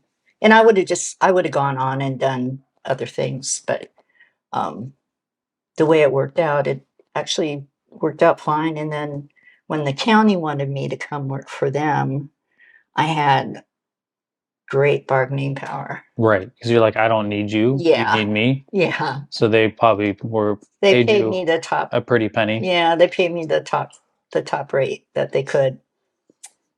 So yeah, that was like, and it was kind of funny at that time because I was going to retire and watch my grandkids. And I told my daughter that, she was going to go back to work. And I said, oh, they made me an offer, and it's like really good. And so I paid her so that I could work. You paid her? Yep. You paid her so that whatever she was going to make, you paid her? Yeah. Wow. Yeah. Because I knew I loved financial software implementation projects. I'd had 2 before, and they were great. And I had made a commitment to her, and I couldn't, could not keep the commitment in one shape or another. So yeah, I paid her so I could. Was she married? Oh, we don't have to get too much. Yeah. Yeah, that's an interesting dynamic. But all right, fitness. Let's go. Yeah. So you're retired now. My daughter was a member of Gold's, which is 425 now, and she. I think you told me why they changed names. Did you tell me that? Someone told me. Gold's was a franchise, and then he bought. He's not a franchise. Yeah. He just somehow he was able to not buy it, but get out of the franchise and make it 425. Well, someone told me they just didn't want to pay the franchise anymore. Yeah, that's part of it. Because it was like, once you become established enough, why am I paying you for your name when I've already built up the reputation? Exactly. Franchise fees are not cheap. Yeah. My daughter has 2 Zeke's pizzas. Oh, really? And they're franchises, so I know how much they can cost. Yeah, but the Zeke's probably offers a little bit more. Like a gym, once you get your members, it's like those members are going to keep paying. Zeke's probably a little different because if you just became a normal pizza place, I don't know if you would get the same. Oh, I see what you're saying. Yeah, and I don't think they would even want to do that. Yeah. You know, different. So she's going to Gold. She's going to Gold's and invited me to come to Gold's. And I'm still into cardio. So I would do like an hour on the treadmill, and then I'd go fool around with weights. Nothing big. Like, you know, I would go over to the Smith machine and I would squat 20 pounds. Like it was, you know, it was the heaviest I could do. But something happened in my head, and the more I still was doing all this cardio, but the more I lifted, the more I liked it, and kind of got a little bit of an iron addiction, if you will. Did you ever experience the runner's high? Yeah. I ran for 15 years, and I feel like I never. Oh, really? I mean, I've ran marathons. So wow. I've run long distances. I enjoyed running, maybe because I just enjoyed it. I felt like I never got the runner's high because I just enjoyed running. Yeah. So maybe the people who don't enjoy running get a runner's high because they feel that euphoria. But for me, running was a stress reliever. I feel that same high in the gym, lifting. Yeah. Believe it. Even now, still? Yes. Yeah. I think for me, I've been lifting for so long. Like my buddy the other day, he texted me. He's like, dude, how do you motivate yourself to work out or to exercise? It's like, I require zero motivation. Yeah. Because I'm just going to go do it. Yes. How long have you been lifting? So funny story. When I was a teenager, my mom wasn't about me lifting. She would always be like, she grew up on a farm. She'd be like, why do you need to go lift weights? And that's like, because I enjoy it. I want to get muscles. She's like, well, I didn't lift weights. And I was like, well, you lived in a farm. Yeah. Like, what do you want me to do? So my parents used to punish me, which is a terrible form of punishment, by taking my weights away. Oh, no. It's like, the one thing, I mean, there's other dynamics that go into, like, I was not a great sophomore and junior year were terrible years for me. So I was already depressed. And so the only real form of release I had was lifting. Yeah. And then you take that away. Yeah. Yeah. But they hid it in the room next to me. So I'd go wake up at 2 a.m. to go work out. Oh, wow. Because it was just some free weights. Yeah. So I love them now. No, I don't need therapy to, they're great. But I think for me, lifting was just, I knew I was never going to be the tallest person, but the two things I could control was my conditioning and my strength, and then even my speed. Yeah. Because I played sports, and so it's like that I can't control. Yeah. Height, that is what it is, but those I can control. And I remember in soccer practice, my coach would be like, if anyone can beat Josiah in the slap, you don't have to practice the rest of the time. Oh, wow. Whatever beat me. Awesome. So that's why I think I enjoyed it, was makes you strong. As a man, you know, not everyone likes to be strong, but it feels good to be strong, to look good and all that stuff. So I like to be strong. Yeah. That's part of what I like about lifting, is to challenge myself and see how. And I'm not a super strong person. I mean, I'm relatively strong. Like if you put me someone's always stronger than you, for sure. Yeah. If you put me up against your average 70-year-old woman, you'll destroy her. Destroy her. But like I'm not. But see, I do like trying to lift heavy, but at the same time, I'm more into the aesthetics of muscle. And so I lift like a bodybuilder does. You know, I was telling you before, it's like 10 to 15 reps, and sometimes heavy, sometimes lighter. That's how I work out. And every now and then I'll do something really heavy, and when I accomplish it, I'm happy. But I'll be honest, I will often pay a price for that heavy lift. Yes. So I don't want to hurt myself. Yeah. I recently experienced that in my late 20s, or in my early 20s. That's when I was probably at my peak strength. I benched. So I weighed 145 and I benched 330. Gee. But it comes at a price. Yeah. Because and I'm I don't have a lot of fat. Yeah. Usually if you lift heavy, you need some fat to help support you. Powerlifters usually have right. So it was just like, I did it, but man, that was brutal. Yeah. I'm nowhere near that strength anymore. Yeah. But I don't really have a desire to either. Yeah. I think genetically I'm probably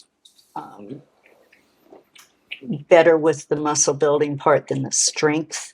I'm also really like a small person. Like I have really small bones. Yeah. And so, and I'm also a lean person, like, you know, you're saying, if you don't have any weight, it's hard to push weight. Right. So yeah, I think for my size, I think I'm okay, but I do pay a price. But what's the most recent one that you paid a price for? My shoulder. I think I was doing lat raises with 22.5 pounds. And the funny thing is, I thought to myself, I bet I could do 25. But then I didn't. And then I was benching, what was it, the other If you tell me you bench more than me, I'm just going to give it. No, I'm not that strong. I benched, what was it? It was on Smith. So you the bars are often 20 pounds or 15. So let's be generous with me and say it was 20. I had just 80 pounds. Okay. But that was heavy for me. Yeah, for sure. And I'm so here's you mentioned the Smith a few times. I've learned that the Smith is not a great machine. It depends what is your you ask and what you're doing. Let's get into that. So when you say the Smith, the bar is held in place, right? Uh-huh. I get it from a safety thing. It's great. Stabilization. But I've read it's like, because I used to do squats on it, and they're like, it's terrible because of how I already can't do squats very well. So that's part of it. And so I avoid the Smith altogether because if it forces you into movement that may or may not be as natural. So some Smiths have an angle, some are straight up, and your foot placement is going to help you with your angle and what you hit. But you know who does Smith machine squats? Who's that? Chris Bumstead. Yeah. Yeah, he has good form. So like benching, right? On a Smith, you go up, but on a without, you're gonna have a natural rotation. And it's better. It's definitely better not on the Smith. I only wanted the Smith because I wanted to see if I could do a little heavier, and I knew I could. Well, if you ever need a spotter, I'm sure someone will help spot. It's funny because I've been asked to spot guys at the gym many times, and You're like, I'm not that. I don't know why you guys want me to spot you. I will. I'll stand there and pretend. Yeah. And I'm not that strong. So as you start enjoying lifting, did you set in your mind like, hey, I actually want to look a certain way? Or you kind of woke up and you're like, hey, I'm pretty jacked. It just happened. I had no intention. I didn't even know I could. It just happened. Because the way you look now, that's not normal. I know. But that wasn't your intention to look like that? No. I didn't know. But then when I started to look like that and people started to give me compliments, like I got asked the other night if I thought that my husband would like the way I looked now. And I said, I think he would, only because the times have changed. Now, this muscle on me in my 30s, no, they would have said I look like a man. Yeah. You know, but nowadays it's become popular. So I'm just going to try and keep doing it. What do you think your body fat percentage is right now? 16 and a half. 16 and a half? And I only know that because I have it's a smart scale. Yeah, relatively accurate. Yeah, so it's going to be an estimate, but yeah, that's really good. I mean, don't they say girls should be at 20%? Yeah. And most girls are probably at 25 to 30. Yeah. So 16%. Yeah. So let's round it to 17, let's say. But I went on a little bulk like a couple months ago, and I gained 10 pounds. Yeah, to the listener, what is a bulk? Oh, yeah. I'm like figuring where you and I are talking, and you know what a bulk is. So when you are eating more calories than you need. Okay. So the idea is... Can I eat anything I want? Well, you shouldn't, but... So what should I be eating? Protein. How much protein? 1 gram per body weight, pound of body weight. So were you breaking that over how many meals? 4. 4? 4 is about the most I can do, yeah. But I ate some trash stuff in there too. Yeah, it's hard to not when you're... Yeah. Because you got to enjoy... I don't like bulking. I don't either. Because you're just eating all the time. I didn't sleep as well. Yeah. You're just always digesting. Yeah. So it's like, okay, let me try to put some food in there that I can actually enjoy to eat. Yes. And the thing is with that bulk... How long did you bulk for? Oh, probably took me 3 months. 3 months. 2 or 3 that I was actively eating more. Yeah. And it's hard for me to eat a ton. I'm not a big person. So right. It's hard for me to eat a ton, but maybe, yeah, a little over 2 months probably. But do you take protein powder? Yeah. Do you still take bars? Yeah. Oh, yeah. So protein is... Everybody should be eating lots of protein, and the older you get, the more you need. So why is that? Because your digestion, for one thing, as you get older, you don't assimilate the protein as well as you did, and you're losing it. You're losing muscle, so you're losing protein. So you really need to up your game protein-wise. Because, just so you know, I know the answer to a lot of these. I know you do. But I like hearing it from you because for me, it's theory, and I'm not at that level yet.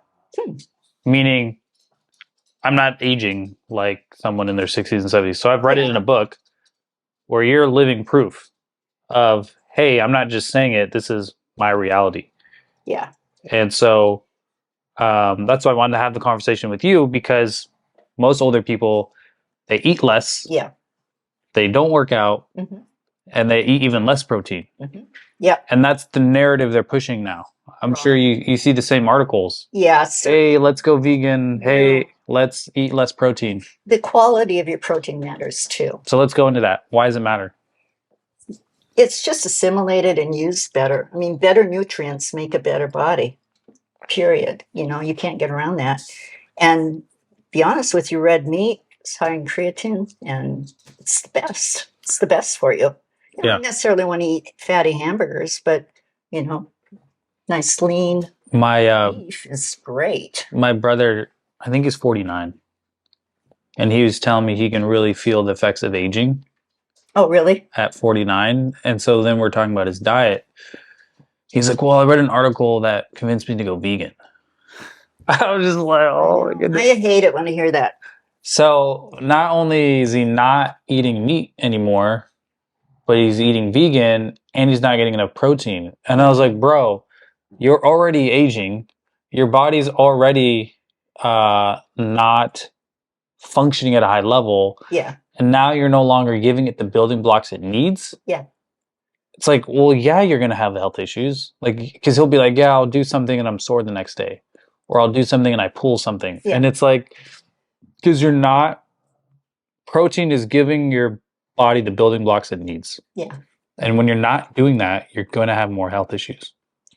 And you don't need carbs to function. Do you eat carbs? I do eat carbs. Mm-hmm.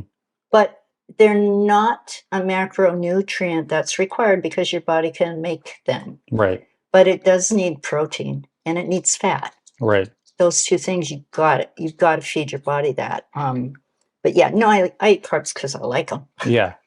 And that's the thing. When people ask me about carbs, I tell them, well, eat carbs to the relation that you earned it. Yeah. Before a workout's a good time. Or like if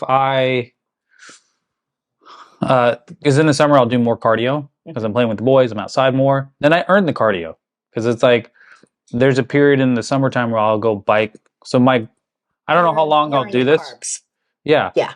Because I'm going to go bike for 2 hours. Yeah. Therefore, right. I can go consume carbs. Yeah. The problem is in the winter, once I dial down my cardio, then I should also dial down my carbs. Yeah.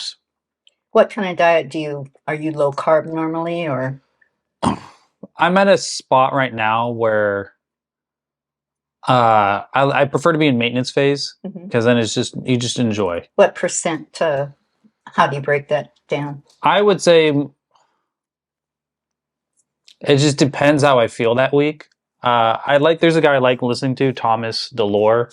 I listen to him too. And he's like, I stopped counting calories on a daily basis. I think about calories on a weekly basis. So then it's not as stressful. Yeah. Because then it's like, all right, I look at that week, Monday through Friday, it's usually pretty clean, minimal carbs. And then weekends, you just tend to have more carbs. Life. Yeah, because life happens, you're with the kids.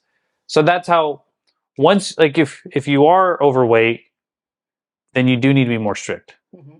Oh, for sure. Right? Yes. Where once you're out of certain phase, then it's like you can have a little bit more flexibility.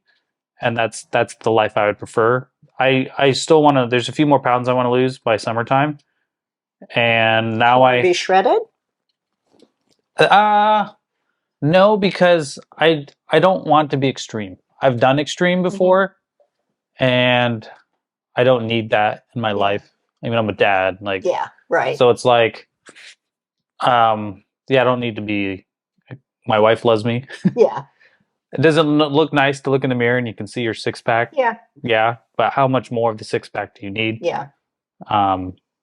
So I actually like to be a little leaner in summer too, because you're wearing stuff that, yeah, it's nice if you're leaner. But on my little 10-pound bulk thing, I didn't gain any muscle at all. You didn't gain any? Nah, nothing. And I was working at it. I'm at my genetic limit. Yeah. I've reached it. I mean, it's quite impressive. Yeah, but there's no more coming. I wish there was. Well, I lift like there could be, but it's yet to happen. So it was all fat. Pardon me? It was all fat that you gained, those 10 pounds? Yeah, it was all fat. How did you measure that? The scale, and then it's a smart scale. Oh, the smart scale. Me how much fat versus muscle. Yeah. So and then nobody even noticed I gained it. And I was like, I can tell I gained it, but it's good that people didn't look at me and think, so for the listener, how did you lose that fat? How, did you go into a cutting phase? I eliminated sugar and alcohol. Mm. So you didn't have to do anything crazy. No. And I kind of maybe pulled back on, I will say, like for lunch, I used to eat like a relatively big lunch, and I started just having a protein shake or a protein bar at lunch. So I did do that too. All right, it wasn't hard. Yeah.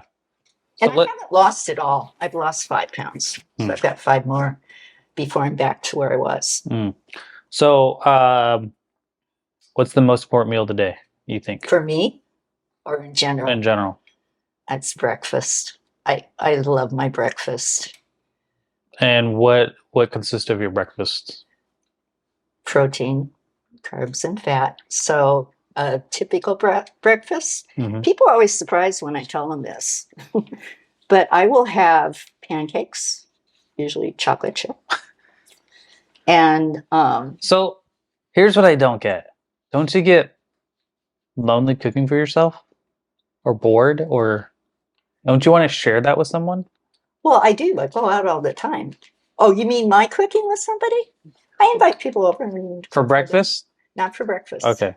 No, breakfast, I'm really hungry, usually. So you just wake up. So let's walk through your typical day now, as a 71-year-old healthy individual. When do you wake up? Do you have an alarm? I don't. No. So you just wake up? I wake up when I wake up. I think this morning I woke up at 6:30. That's early. Yeah, I usually wake up by 7. And then I have to. So one thing I should probably disclose in case people are looking at me like, how does she have muscle, or how does she?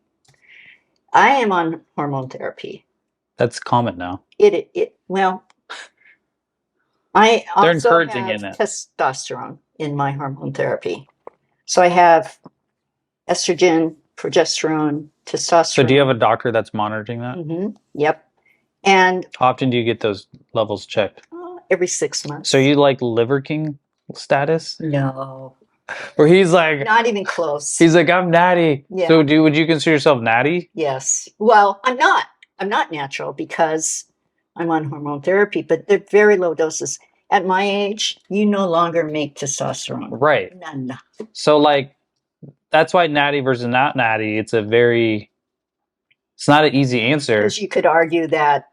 Because you're like, I'm just gonna. You're missing a hormone that you had when you were younger. Yeah, I'm no longer producing. So when did you decide to go get these type of? Well, I initially got estrogen, progesterone long ago because menopause was killing me. Yeah. And I've been on that for, I don't know, years and years and years. And then I started to feel like I wasn't feeling great. Like I was losing my enthusiasm, my motivation, and I knew testosterone was good for those things and energy. And unfortunately, testosterone is not FDA approved for women. Yeah. So you have to go outside the normal places, doctors, and I don't know if naturopaths prescribe it or not. So I found a therapy. I had thought about it for a super long time, and I found a hormone therapy clinic that caters to a little bit older person. And they didn't, was a little sketchy in the beginning because. So is it illegal or is it gray? It's not illegal. Okay, no. It's just gray. It's just not FDA approved. So if you go to your doctor and say, I want testosterone because I don't take any. Yeah. They're not going to give it to you. It's just not FDA approved for women, which is stupid. I wonder if Dr. Lyon, you know who Dr. Lyon Gabrielle. Yeah, I wonder if she does that for women. I'm assuming she does it to herself because she does. She's freaking yoked. Yeah, I bet she does. The thing is that traditional medicine is just it's sick care, you know? Yeah. And I've just said, if I can't live a quality life and feel good, I don't want to live. Yeah. So, and in fact, they're going to up my testosterone because I said, can we up that a little bit? What do you think? And she goes, yeah, we can, because it wasn't that high of a dose. But so along with diet, working out, I get hormones. So I get a little help. But I'm not opposed to I had this muscle before I ever went on. I've only been on testosterone for a year. So. And so how much of a difference did that make on your physique? It didn't make any. It's just more of helping you maintain your. That's what I think it's doing. So back to the typical day. So, and then I also get a thyroid hormone. So are those pills or shots? They're all pills. Pills? Well, estrogen and testosterone are creams, and then progesterone and thyroid are pills. And I take the thyroid in the morning, then I have to wait a half an hour before I can eat or drink anything. And I'm always hungry in the morning, so I can't. That half hour goes by so slow. And then I will cook. Like I said, I chocolate chip pancakes and sausage and some fruit, or, you know, like. So where do you get the protein? In the protein shake powder? Actually, the sausage and the chocolate chip pancakes are protein pancakes. Okay. So I get protein there. Today I had oatmeal. How much protein do you try to get in that first meal? 25 grams usually. I eat 4 times a day. So I try like 25 grams, and I'll try and hit 100 grams. I should hit 120 grams, but I find that to be very difficult. Some days I do. Yeah. But a typical day, probably I'll get 100 grams. But also, the amount of protein you need is based on your pounds of lean mass, not total. Yeah. So I'm probably doing okay. Yeah. At 100 grams because I'm 125 right now. So, yeah, have breakfast and a couple cups of coffee and, excuse me, make the bed, do the dishes, stuff like that. And then off to the gym I go. So when do you normally go to the gym? Because I never see you there. I'm often there 11 to 12. Okay, so my goal is 7:30 to 9:30. Oh, wow. You go early. But it usually ends up being 8 to 10. So you must get there right after. Don't see me. Yeah. Yeah, you get there right after. I'm never there at that early. And are you going to LA or 425? Today I went to 425. Why do you go back and forth? So I like 425's set up for legs better. And so I'll go there Monday, usually Monday and Thursday. But that I switch it up too. And then also depends on who I want to talk to. Yeah. I have more friends at 425. I've never been there. It probably seems a little bit more social. It is. It's a smaller, more intimate kind of gym. And people are... From the outside, it looks big, friendly. But it's smaller than LA. It's small. It's smaller than LA. Yeah, for sure. Definitely. Like LA's got all the cardio on top. Yeah. Most of it. Yeah. And then 425, most of it's on the floor. But yeah, so go there, come home, eat. Eat lunch then? Yeah. Protein bar, protein shake. Depends. Sometimes I have, something protein related. Yeah. Always protein. And then I'll walk the dogs. And then I've been trying to make myself do one thing a day. Like in the summer and the spring, I'll work in my yard. But I have a lot of things like closets. I'd be embarrassed to show you. So one thing a day I want to, because I'm the kind of person that wants to take on the project in its entirety and get it done all at once. Yeah. And I can't do that anymore. I can't do it. So I thought if I break it down and like just clean one shelf in the kitchen, I'm serious. Yeah. And also I work out really hard. Like I do. I put all my energy into it. So when you lift, how long are you lifting? Usually it depends. Like today I kind of cut it short. It was only an hour. But hour and a half is not uncommon. And then a lot of times I'll do a half hour on the bike. Have you ever incorporated sauna or any of that stuff? No, but I want to. Supposedly really good for you. So I did, and I loved it. Yeah. Because I never did sauna in my teens or in my 20s, never in my 20s. And then probably Huberman or one of those guys were like, they call Huberman the internet's husband because he's single. So all the single women are like, hey. I know. So it's like, yeah, I saw him with his shirt off. And it's like, my philosophy now, if I'm getting health advice from someone, I want to make sure they themselves practice it. Yeah. Right. And so Huberman, Peter Tia, all those guys, Thomas, all those guys, they're all jacked. If I go to a doctor and they're fat and overweight and are slobs, I'm not getting health advice from you. Joe Rogan says the same thing. He's like, look at the doctor. If he's the body you at least can respect, then take advice. If he doesn't have the body you can respect, then maybe think twice. That's a lot more generous than I would be because they've yet to give me health advice. One day I had a call or something from my doctor, and I forget what, this has been a while now, but she goes, because you're a little bit overweight. She called you overweight? Yeah, because she looked at my BMI. Yeah, they don't understand muscle. Yeah. And so ever since then, I'm like, you don't even remember me, first of all, as a person. Right. And second of all, I'm not taking, you can treat my flu, you can treat my broken arm, but lifestyle you're advice. Not telling me how to live, because And the other thing, back to protein for a second, there's also a misconception out there that protein is really hard on your kidneys, and that's been disproven. It's not.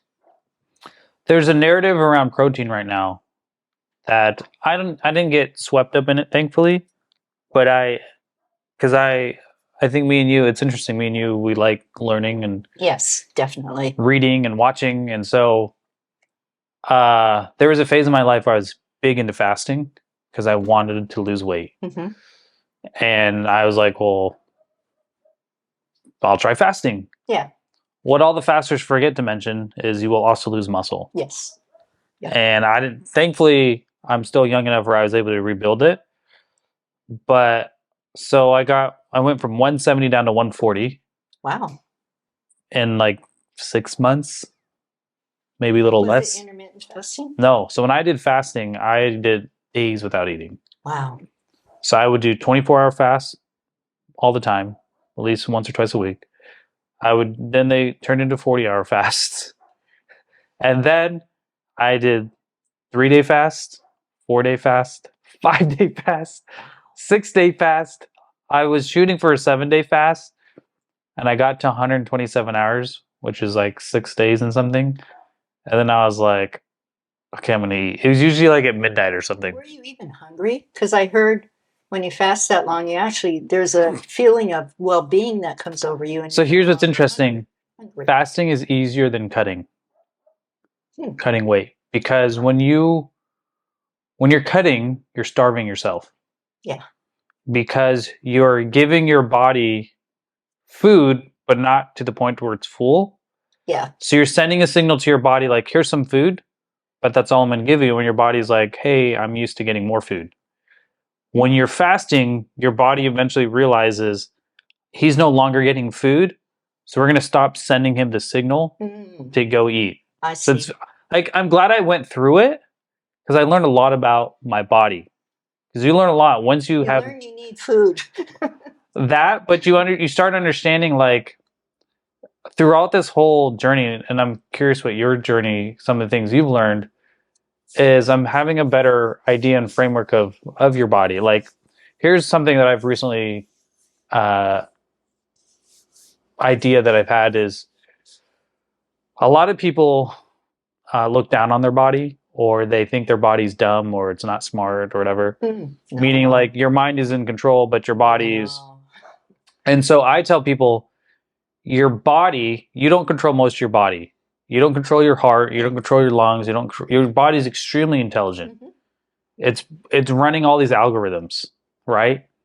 The way you control your body is by sending it different signals. And so why do you get fat? Because you're sending it a signal to get fat. Mm-hmm. How do you gain muscle? Because you want to send it signals to so I'm understanding now it's all about the signals that you send, right? That's a good way of putting it. And so how do I can control some things, right? I control movement, mm-hmm. but I can't just tell my muscle to grow. Right. I have to send it a signal to do something. Yep. So that's a new thing that I've been, because I want to take what I've learned, and then how do I then relate to other people in a way that makes sense, right? And to me, that whole signaling thing, really makes sense, because it's like, what signal so let's talk about this. What signal does cardio send versus weightlifting? Because a lot of girls, I think, lean towards cardio versus weightlifting. So I want to hear your opinions on, and if you don't know, that's fine, but I want to. Well, I know the signal for weightlifting is to build muscle, stimulus. The body thinks we're going to have to do this again. Right. So we better be ready for it. The cardio part, it's a good one. I don't know. So with cardio, a lot of men and women. They normally don't act like this, by the way. It's fine. I don't know what's going on. I'm here. A lot of men or a lot of women, I think, tend to go on to cardio to lose weight. Right. And the issue with that is cardio doesn't necessarily send the signal to your body to burn fat always. Yeah, I'm not sure what the signal it's sending though. So the signal it's sending is not to build muscle. No. But sometimes, depending on how much cardio you do, to keep you lean so that when you run, you're going to be able to move that mass. Possibly, but I think the other signals, again, it depends on how much you exercise. But the reason why they say cardio is not good for fat loss is because your metabolism gets more efficient. Yeah, it does. Right? And so when you do cardio, what you're trying to do is increase your metabolism to burn the fat. But when you run, you're sending the signal to be like, hey, lower your metabolism. So that's why girls and guys, but primarily girls, because they're like, okay, I want to go lose weight. They'll experience short term, like, okay, I lost a little bit of weight, but then they'll do more cardio, and then they generally eat less, all the while sending signals to your body that it's like, okay, this gal's not eating much. Yeah. She's doing all this cardio. We need to lower metabolism. Yeah. And so then they keep the fat. Where the signal of weightlifting does the opposite. The signal of weightlifting is saying, let's increase our metabolism, let's keep the muscle, and let's burn the fat. And I think that's what a lot of girls miss out on is, okay, I'll just do cardio to lose weight. Yeah. Versus, no, you actually need to go lift weights. Do you know, and I didn't have a good explanation like you did, but the number of people I try and tell not to do so much cardio, I can't even count them on one hand or two hands, because women are, women are absolutely addicted to cardio. And I'm glad I'm not addicted to it anymore. I do it for my heart. Yeah. No other reason. A revelation that I came to when I started this deep dive into health. In my 20s, I used to say, I eat so I can exercise, and I exercise so I can eat. That was my philosophy in my 20s. In my 30s, once I understood that's not true, actually, they're three separate things, but it's like exercise for the sake of exercise. It's not for the sake of weight loss. I exercise, I do cardio because it's good for my heart. Yes. I lift weights because it's good for the body. Yes. But if I want to actually do something for my overall weight, I do that through my calories. And that wasn't something I understood in my 20s. And now it's like, no, I do those things. I lift weights because I think it's healthy. It's great that I enjoy it. Yeah. I do cardio because I also enjoy it. I play basketball, I go running, and so I do cardio. And so here's, I don't know if you asked me, I don't think you asked me a question, but the question I have for people, so you and I, we enjoy exercise. Yeah. You and I, we do things that we enjoy, and we will keep doing it. How do you help the person to do something that they don't enjoy, but is good for them? Which is, i.e. exercise. What's something in your life that you don't enjoy that you do? Nothing. Well, mostly nothing. Exactly. I'm retired and I don't have to. But the problem is people have to want that help. I took a personal trainer course probably when I was a couple of years into lifting, because I thought I would be good at motivating people, and I had built some muscle, and I thought I'd be a good example. And then I never really trained anybody, because I would experiment a little in the gym with people, and especially women, they underestimate what they can do. And then they're always afraid, like, I'll look bulky if I build muscle. Not likely. You're like, you would not look like me. This is not. I just genetically is easier for me. Most women, my sister is not one that has a lot of muscle, but I found it frustrating, because people act like they want some help and advice, but they don't really. You can't help someone if they won't help themselves. And so I hear as you talk, like you're into helping people and trying to make them better. And I hope you don't get discouraged. Yeah, discouraged or disillusioned, because there probably are people out there that you can help, but maybe I'm just not patient enough.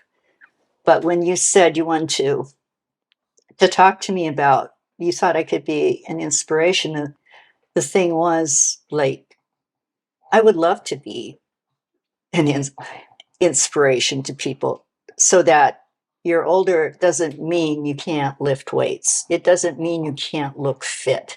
Those are falsehoods, and you can lift more than you think you can lift. Mm-hmm. Today,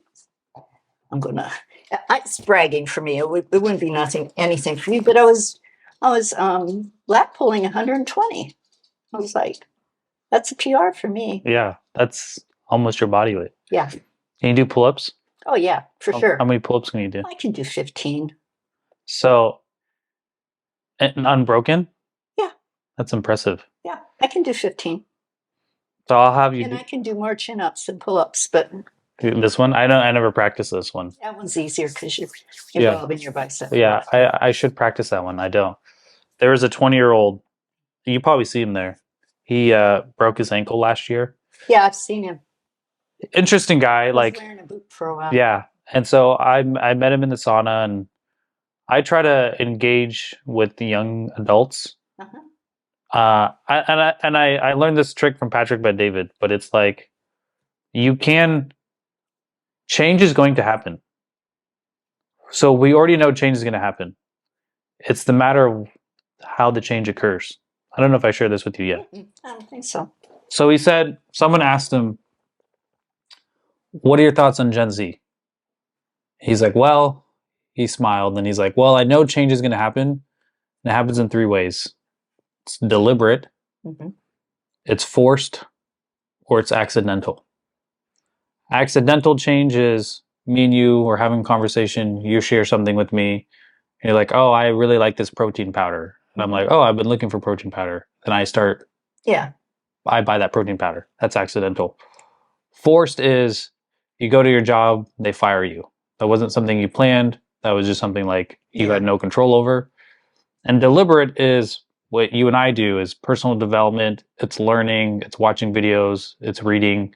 And so most people don't do personal development. It's a small percentage of the overall population that does. But I can take heart that know that I can accidentally change someone. And so what I try to do when I interact with someone is plant an idea in their head that at least gets them thinking about whatever that topic is. And so that's how because I know change is going to happen. Yeah. Let me at least introduce, if I straightforward try to change someone, they're not going to change. Right. But what I can do, and I have really interesting conversations in the sauna. I kept saying, like, I'm going to have to go use the sauna. I don't know how deep of conversations you'll have in the sauna. I don't know if the women are trying to have deep conversations. I always mean to go in there, but. So there is a gentleman in his 60s, retired from Boeing, and I talked to him last year. And at the time, again, I was already a Patrick Bet-David fan, mm-hmm. But at the time, we're talking about the state of America, and he's like, oh, yeah, it's not good. And I said, one thing Patrick said was, too many people with resources became complacent. Mm-hmm. Or we became, what's the word he uses? Tolerant. Oh. And I said that to that guy. And that sparked something in him when he was like, I'm that guy. I was tolerant. And because he was like, how did we get to where we are today? Yeah. And then I talked to him last week, totally different person. I'm not saying I'm going to take all the credit for how he changed, but now when I talk to him, he's like, dude, I'm on fire. I want to push back on what's going on in society today. Like, I could get canceled, but he can't get canceled because he already's retired. Like, what are you worried about? Right. Right. So then we had this, all the sauna, we're having this conversation. And I was just like, seed. And so I was like, because he literally asked me, like, what approach, because he has nieces, he has grandkids, he has 2 adult kids that aren't in the best spot. And I was like, dude, you can go at a frontal approach. Like, you can, but it's not going to be that productive. Yeah. If you go to someone, if I go to my child and say whatever, or if I go to anyone and say, you need to do this, this, and this, they're not going to take that advice. Yeah. Right? Right. What therapy does is they try to get you to come up with the solution, but in a roundabout way. But when you have a 20-minute conversation with someone in the sauna, you don't have time to unpack their whole life. Yeah. So that it's like, all right, at least can I plant an idea in their mind? No, that's and so that's what I was telling this guy. I planted the seed a year ago. Now when I talked to him, I was like, dude, I did that to you a year ago, not to manipulate you, but for you to wake up and be like, I still can have purpose. Yeah. In my 60s. And it's like, dude, I'm not trying to change the world. I'm just trying to impact the people that I have relationship with. Yeah, for sure. Right? The purpose of this, because I think someone will watch this, they'll see you and be like, oh, wow. And so it's because he was like, man, I'm like, if I was like, dude, if you just attack people front on, they'll hate you. You will get canceled. But try to attack it from the side. Yeah. Where it's like, get down with your grandkids. Be like, hey, what are they teaching you in school? And if you don't agree with that, you don't have to flat out say I don't agree. Yeah. But at least introduce another concept to them where they're like, that is an interesting thing. Because as I talk to people now, well, older and younger, they don't connect with each other anymore unless it's maybe family. Right? Right. Because I met a gal named Sally. I met her at the Y. She was just walking around. So at the YMCA, they actually have a track above the gym. Yeah, I actually, my personal trainer course, we worked out there. Oh, really? Yeah. And so she was walking, and so I just came up next to her and started walking with her. And we had a great conversation, 20 minutes. And she was amazed. And she was more left-leaning too. But she didn't agree with a lot of things on the left. Yeah. Once I told her, like, this is what they actually mean or this is what they believe, she looked at me like, what? And I was like, how often do you talk to someone that's not in your age group? Never. And so that's where I'm like, when I interact with older people now, I'm trying to encourage them, like, look, I can do my part, but I need you to do your part to also interact with the younger people to give them a little bit of common sense. Because she literally said, I believe in common sense. Then I was like, okay, then please do me a favor and go talk to these women in their 20s and 30s that have some crazy ideology, because in their mind it's theory. But when they talk to you, you can be like, hey, honey, that sounds great. You don't need a man. You don't need kids. You don't need this. You don't need that. You don't need protein. You don't need any of that stuff. But now that you're in your 60s and 70s, you can be like, hey, that sounds good in theory. Yeah.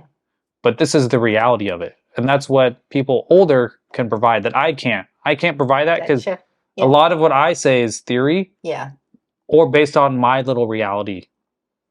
Or you're like, hey, we haven't even gone over these stats. You're like, stats are terrible. I do these things. I'm 71. I am healthy. I am fit. And this is my reality because that's a reality for you, right? Yes. So I would encourage you, if you're at the gym, and I heard this story from another couple. This lady, this was several years ago, but she was older. She was probably in her 50s and 60s at the time.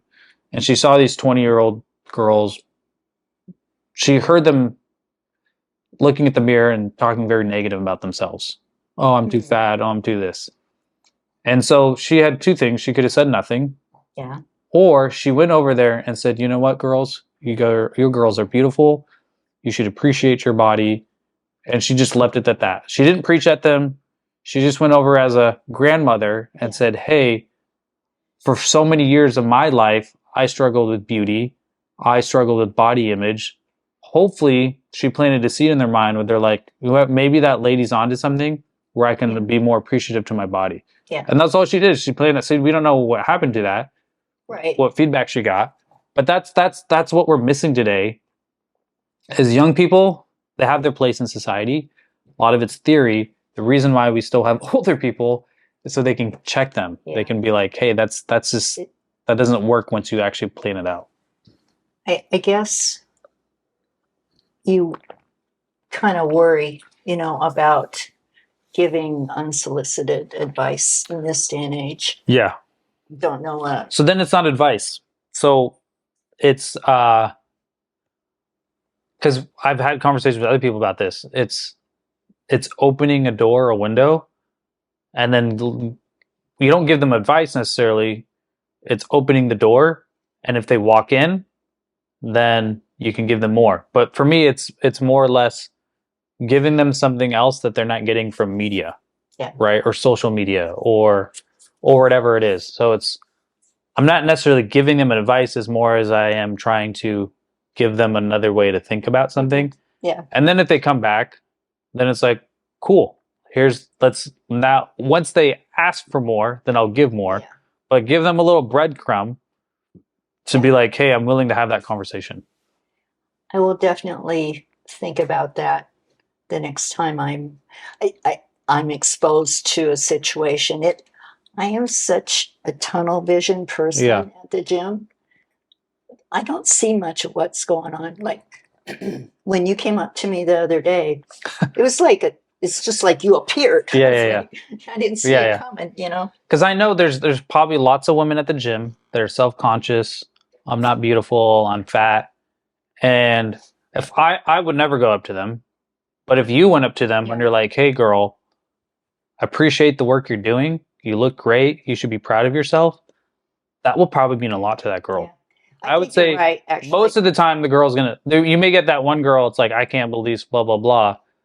But if I would say majority of people would be, most women would be like, wow, especially coming, because it's like you said, it's depending on who's giving it, right? If some overweight lady came up to her, they'd be like, what does this overweight lady know? But if you went up to them, you look yoked, and they get that feedback from you, they'd be like, okay, cool. And then maybe the next conversation, they'll go to you and be like, hey, what do you think about this? So you're first initially praising them, saying, hey, good job. And you honestly mean it. You're not trying to sell them anything. You're just saying, hey, you look great. And then the next time they see you, maybe she'll be like, what do you think about this? And then you can be like, well, this is what I've learned. And so that's what I want to encourage. Those with knowledge shouldn't be afraid to share it with other people. But like you said, if you just freely give knowledge, then it usually doesn't go well. Yeah. But if you drop little nuggets here, praise people there. You're reminding me of something I heard the other day, which was about how to make change in the world. What do you do? Like, if you don't like the current scenario going on in the country, what can you do? Yeah. And it was interesting because they said, I forget where I heard this, you start within your home. Yeah. And maybe what you do is you start cleaning up your house or your yard or whatever, and then your neighbors see it and they start cleaning up their yard, and then the others in the cul-de-sac see it and start cleaning up their yard, and pretty soon it's like it goes through the community, and now there's more pride in the community and less crime and less litter and less, you know. And I thought that is the power we have. That is the power we have. Because let's take the gym situation. You have that power at the gym now to do that. You have authority, you have age, you have beauty, you have all these things that women aspire to.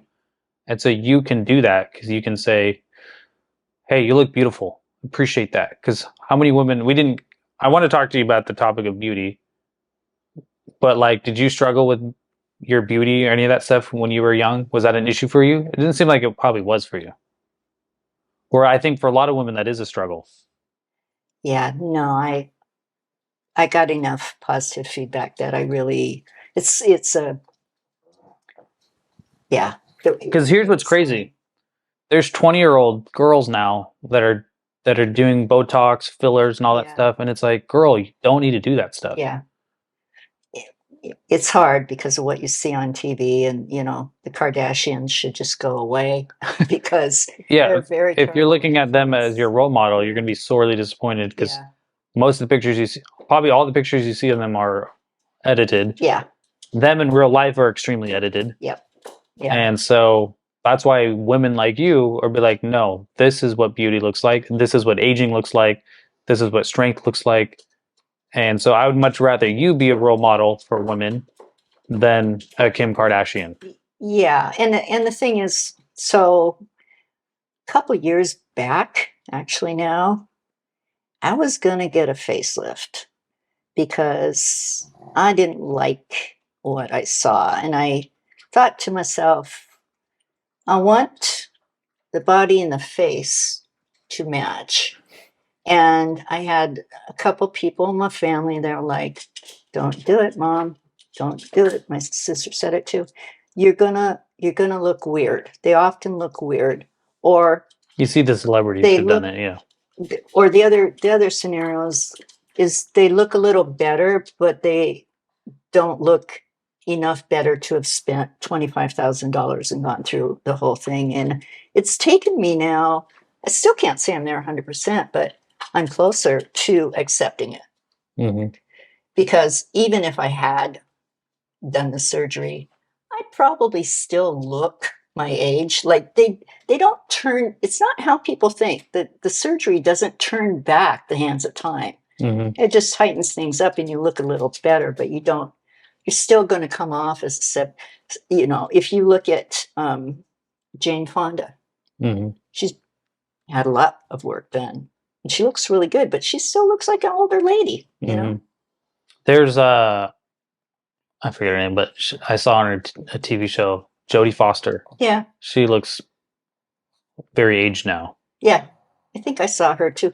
And here's the funny part is when you... And there's nothing wrong with that. That's just part of life. That's what we need to make normal. Yeah. Is that, aging is okay. Yeah. But when you don't see a person for a while and then you see them after a few years and they're a bit older, you kind of go, oh, yeah. What happened? But what happened is totally normal, natural. Yeah. So I want to encourage and admonish you and say, hey, you are a role model for young women and young men, possibly. But they're the most people that come up to me are the young guys. So I have the body they want. But I would just say, I think you'll be surprised if maybe what I said to you about like, hey, encourage these women, but I think you'll be pleasantly surprised because I think you would do it out of love. Oh yeah, for sure. And I would do it honestly. Right. Like I'm not one that's gonna lie either. And so I think that can make an impact. You can make an immediate impact on the people that you're around. Because some of these gym girls, if you can get them to wear more clothing, that'd be great. Yeah. Because sometimes it's just like, my wife usually goes to the Y, where the girls wear more clothes. Yeah, a little more conservative. And then she went to LA and she's like, clothing is optional. Yeah. And it's like, yeah. So that'd be great if you can clean that up. I wouldn't even know where to start with that. Yeah, that's more of a joke, but just as a guy, it's easier to find positive men role models, and I think for women, it's harder to find role models, someone that they can inspire to look up to. Your perspective is very interesting, and I hadn't really thought about it. Honestly, I'm very at the gym, pretty focused on me. And then my group of people that I see, I don't fit with them, like, at all. Yeah, none of them are into fitness. None of them are into fitness, and then, philosophically, politically, religiously, I'm an outsider. Like, yeah. But yeah, life's interesting when you are not normal. Yeah, and I've come to accept that I am not. Yeah. I'm just different, and it's okay to be different. You fit in better if you're not, but I kind of have to do what I do, and I also don't like to, like a lot of people, older people, seem to think that they have to behave a certain way just because they're older, or dress a certain way because they're older.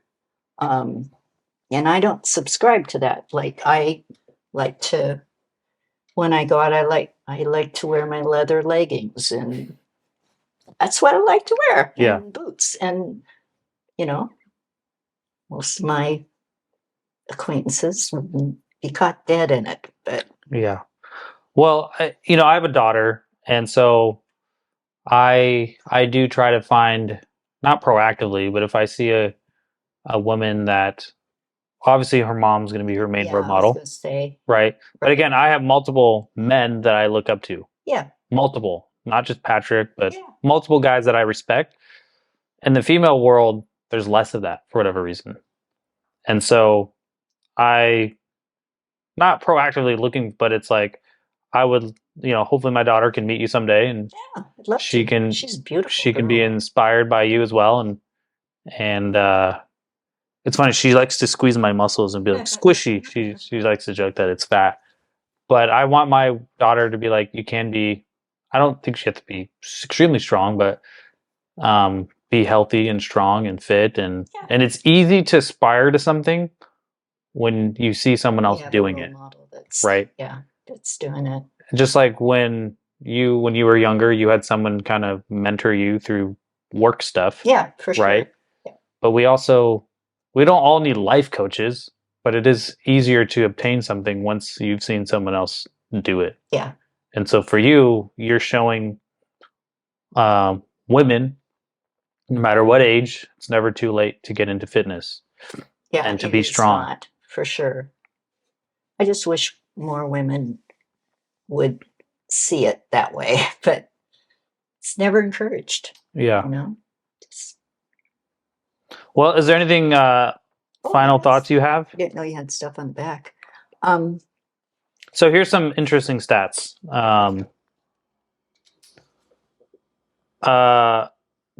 Well, right now they're saying 75% of U.S. adults are overweight. So that's 1 out of 4 people are within good weight range. Yeah. But here's what's crazy. 3% of Americans are considered living a healthy lifestyle. So you're in the 3%. Meaning you don't smoke, I don't think. No, I don't. You have a good BMI. You're actually under 18. So they say good BMI is 18 to 25. Oh, okay. You eat vegetables and fruit. Oh, yeah, for sure. And you exercise at least 30 minutes 5 times a week. That's all it takes to be, and this was healthy. But that's only 3% of Americans. So you're in a good spot there. Metabolic health, only 7% of Americans are considered metabolically healthy. But the obesity thing, to me, that's a big deal because they're saying by 2030, over half the population will be obese. And right now it's 40%. So that's a problem. Yeah. Women are more likely to be obese than men.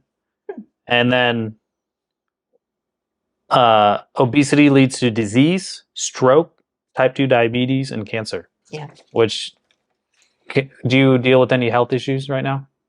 Well, I was gonna say that some health issues don't come from lifestyle; they come from aging. Yeah. So I'm on blood pressure medication. Mm-hmm. So that was something I was like, how can that be? Yeah. And I'm not now, but I had a high, do you know what A1C is? Yeah. Yeah. So it was like 5.9. I immediately stopped eating carbs. Yeah. Now I'm more moderate about it, but that's not anything to do with my lifestyle. I am lean and fit. So it's age. Yeah. So you're fighting that too. So, the things you can control are your weight. And, your muscle mass. Mm-hmm.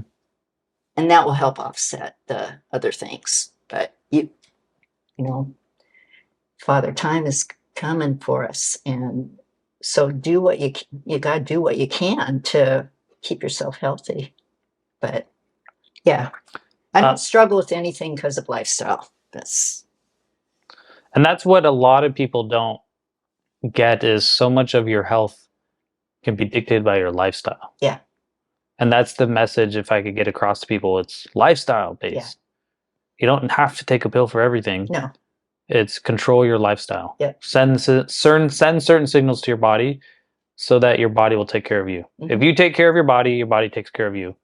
Or most of the people abuse their body, and then they wake up one day and they wonder why they have all these health issues. Yes. For sure. And you're living proof that, like, yeah, take care of your body. Yeah. You can enjoy getting older. You can enjoy living in your 70s and 80s, where I think most people, it's very painful.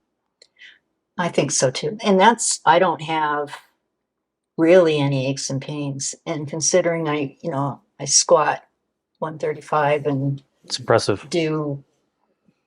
Yes, I have a little bit of an impingement. It's not an injured shoulder, but it's definitely. You're going to tweak.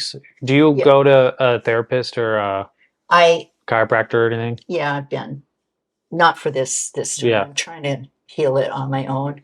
I have a doctor appointment later this month, and if it's not better, I will ask for another PT thing. But yeah, PT and the chiropractor, because I had an impingement on this side, and it did wonders for me. I have no pain on this side. Yeah. So it's really good. The funny thing about exercise, if you don't do it, you'll die. Yeah. If you do it, you'll die. You're going to have wear and tear. So it's like, pick your poison. Yeah. But I feel really lucky because, like, my knees don't hurt. Even from all that running. And I think what saved you in all that running, most people who get into cardio do too much cardio. Yeah. And so you were smart, and you probably didn't realize it because you kept most of your runs short. That saved your knees. When I talk to runners who did the halves, the marathons, yeah, I never did that. Their knees get destroyed. So my philosophy is now when I run 3 to 5 miles max, I don't run more than 5. Yeah. Anything above that, I think you're getting more into the territory of excessive wear and tear. So you're really smart in that. Good job. Well, wasn't intentional, but I'm glad that's the thing. Yeah. I did like to sprint at the end, though. Sprinting's good. Yeah. Here's what's crazy. 20% of kids are considered obese now. 20%. Yeah. The military said that 77% of young Americans today would not qualify for the military. 77%. Either they're have drug problems, mental problems, or physical health problems, and because they're having troubles recruiting. Yeah.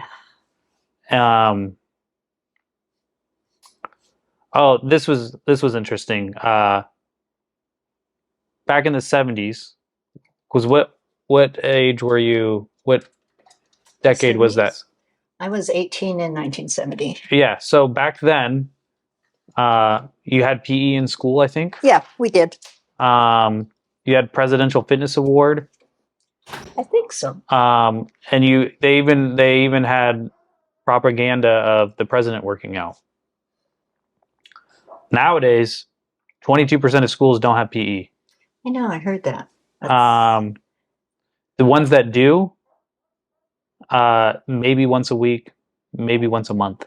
Yeah. And it's like, well, we wonder why. Yeah. And so I'm curious, what was your health like in your 50s versus 60s? Was there a significant change? No. When you started working out? Did it improve your life? Or you didn't experience the decrease that most people get in their 60s? That might have been it, because I really feel like I'm in my 50s. Like I don't feel my age. Yeah. So at 71, you can feel like your 50s. Yeah. And that's a big part too. I've gotten I have less energy than I did in my 50s. I will say that. But from what I understand, that's kind of a consequence of getting old. Yeah. The alternative is, How much sleep do you try to get? I get a lot of sleep. I usually go to bed at 9, get up at 7. Yeah, so that's good 10 hours. 10, yeah. Nice. So, any last thoughts you want to share with us? No. It seemed like we covered a lot of territory, so. Yeah, well, I appreciate that. Here's the funny thing about the name Nancy. I don't know if I shared this with you, but your mom? My mom's name is Nancy, but I for whatever reason, when I was a kid, I just thought anyone that was an older person was a Nancy. Really? And anyone that was an older person, my dad was a Larry. So I don't know why I just thought Nancy's and Larry's was just anyone that's older is a female is a Nancy and a male's Larry. I don't know why I thought that. I thought that when they first adopted me, I just assumed just like there's moms and dads, right? That's a common name. Then another common name is just everyone's Nancy and Larry.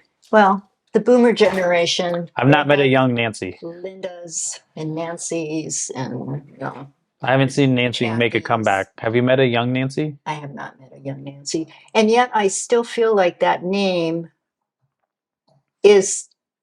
Was that a common name back then? Was that a common name back then? Oh, yeah. There was 5 of them in my graduating class. Wow. All named Nancy.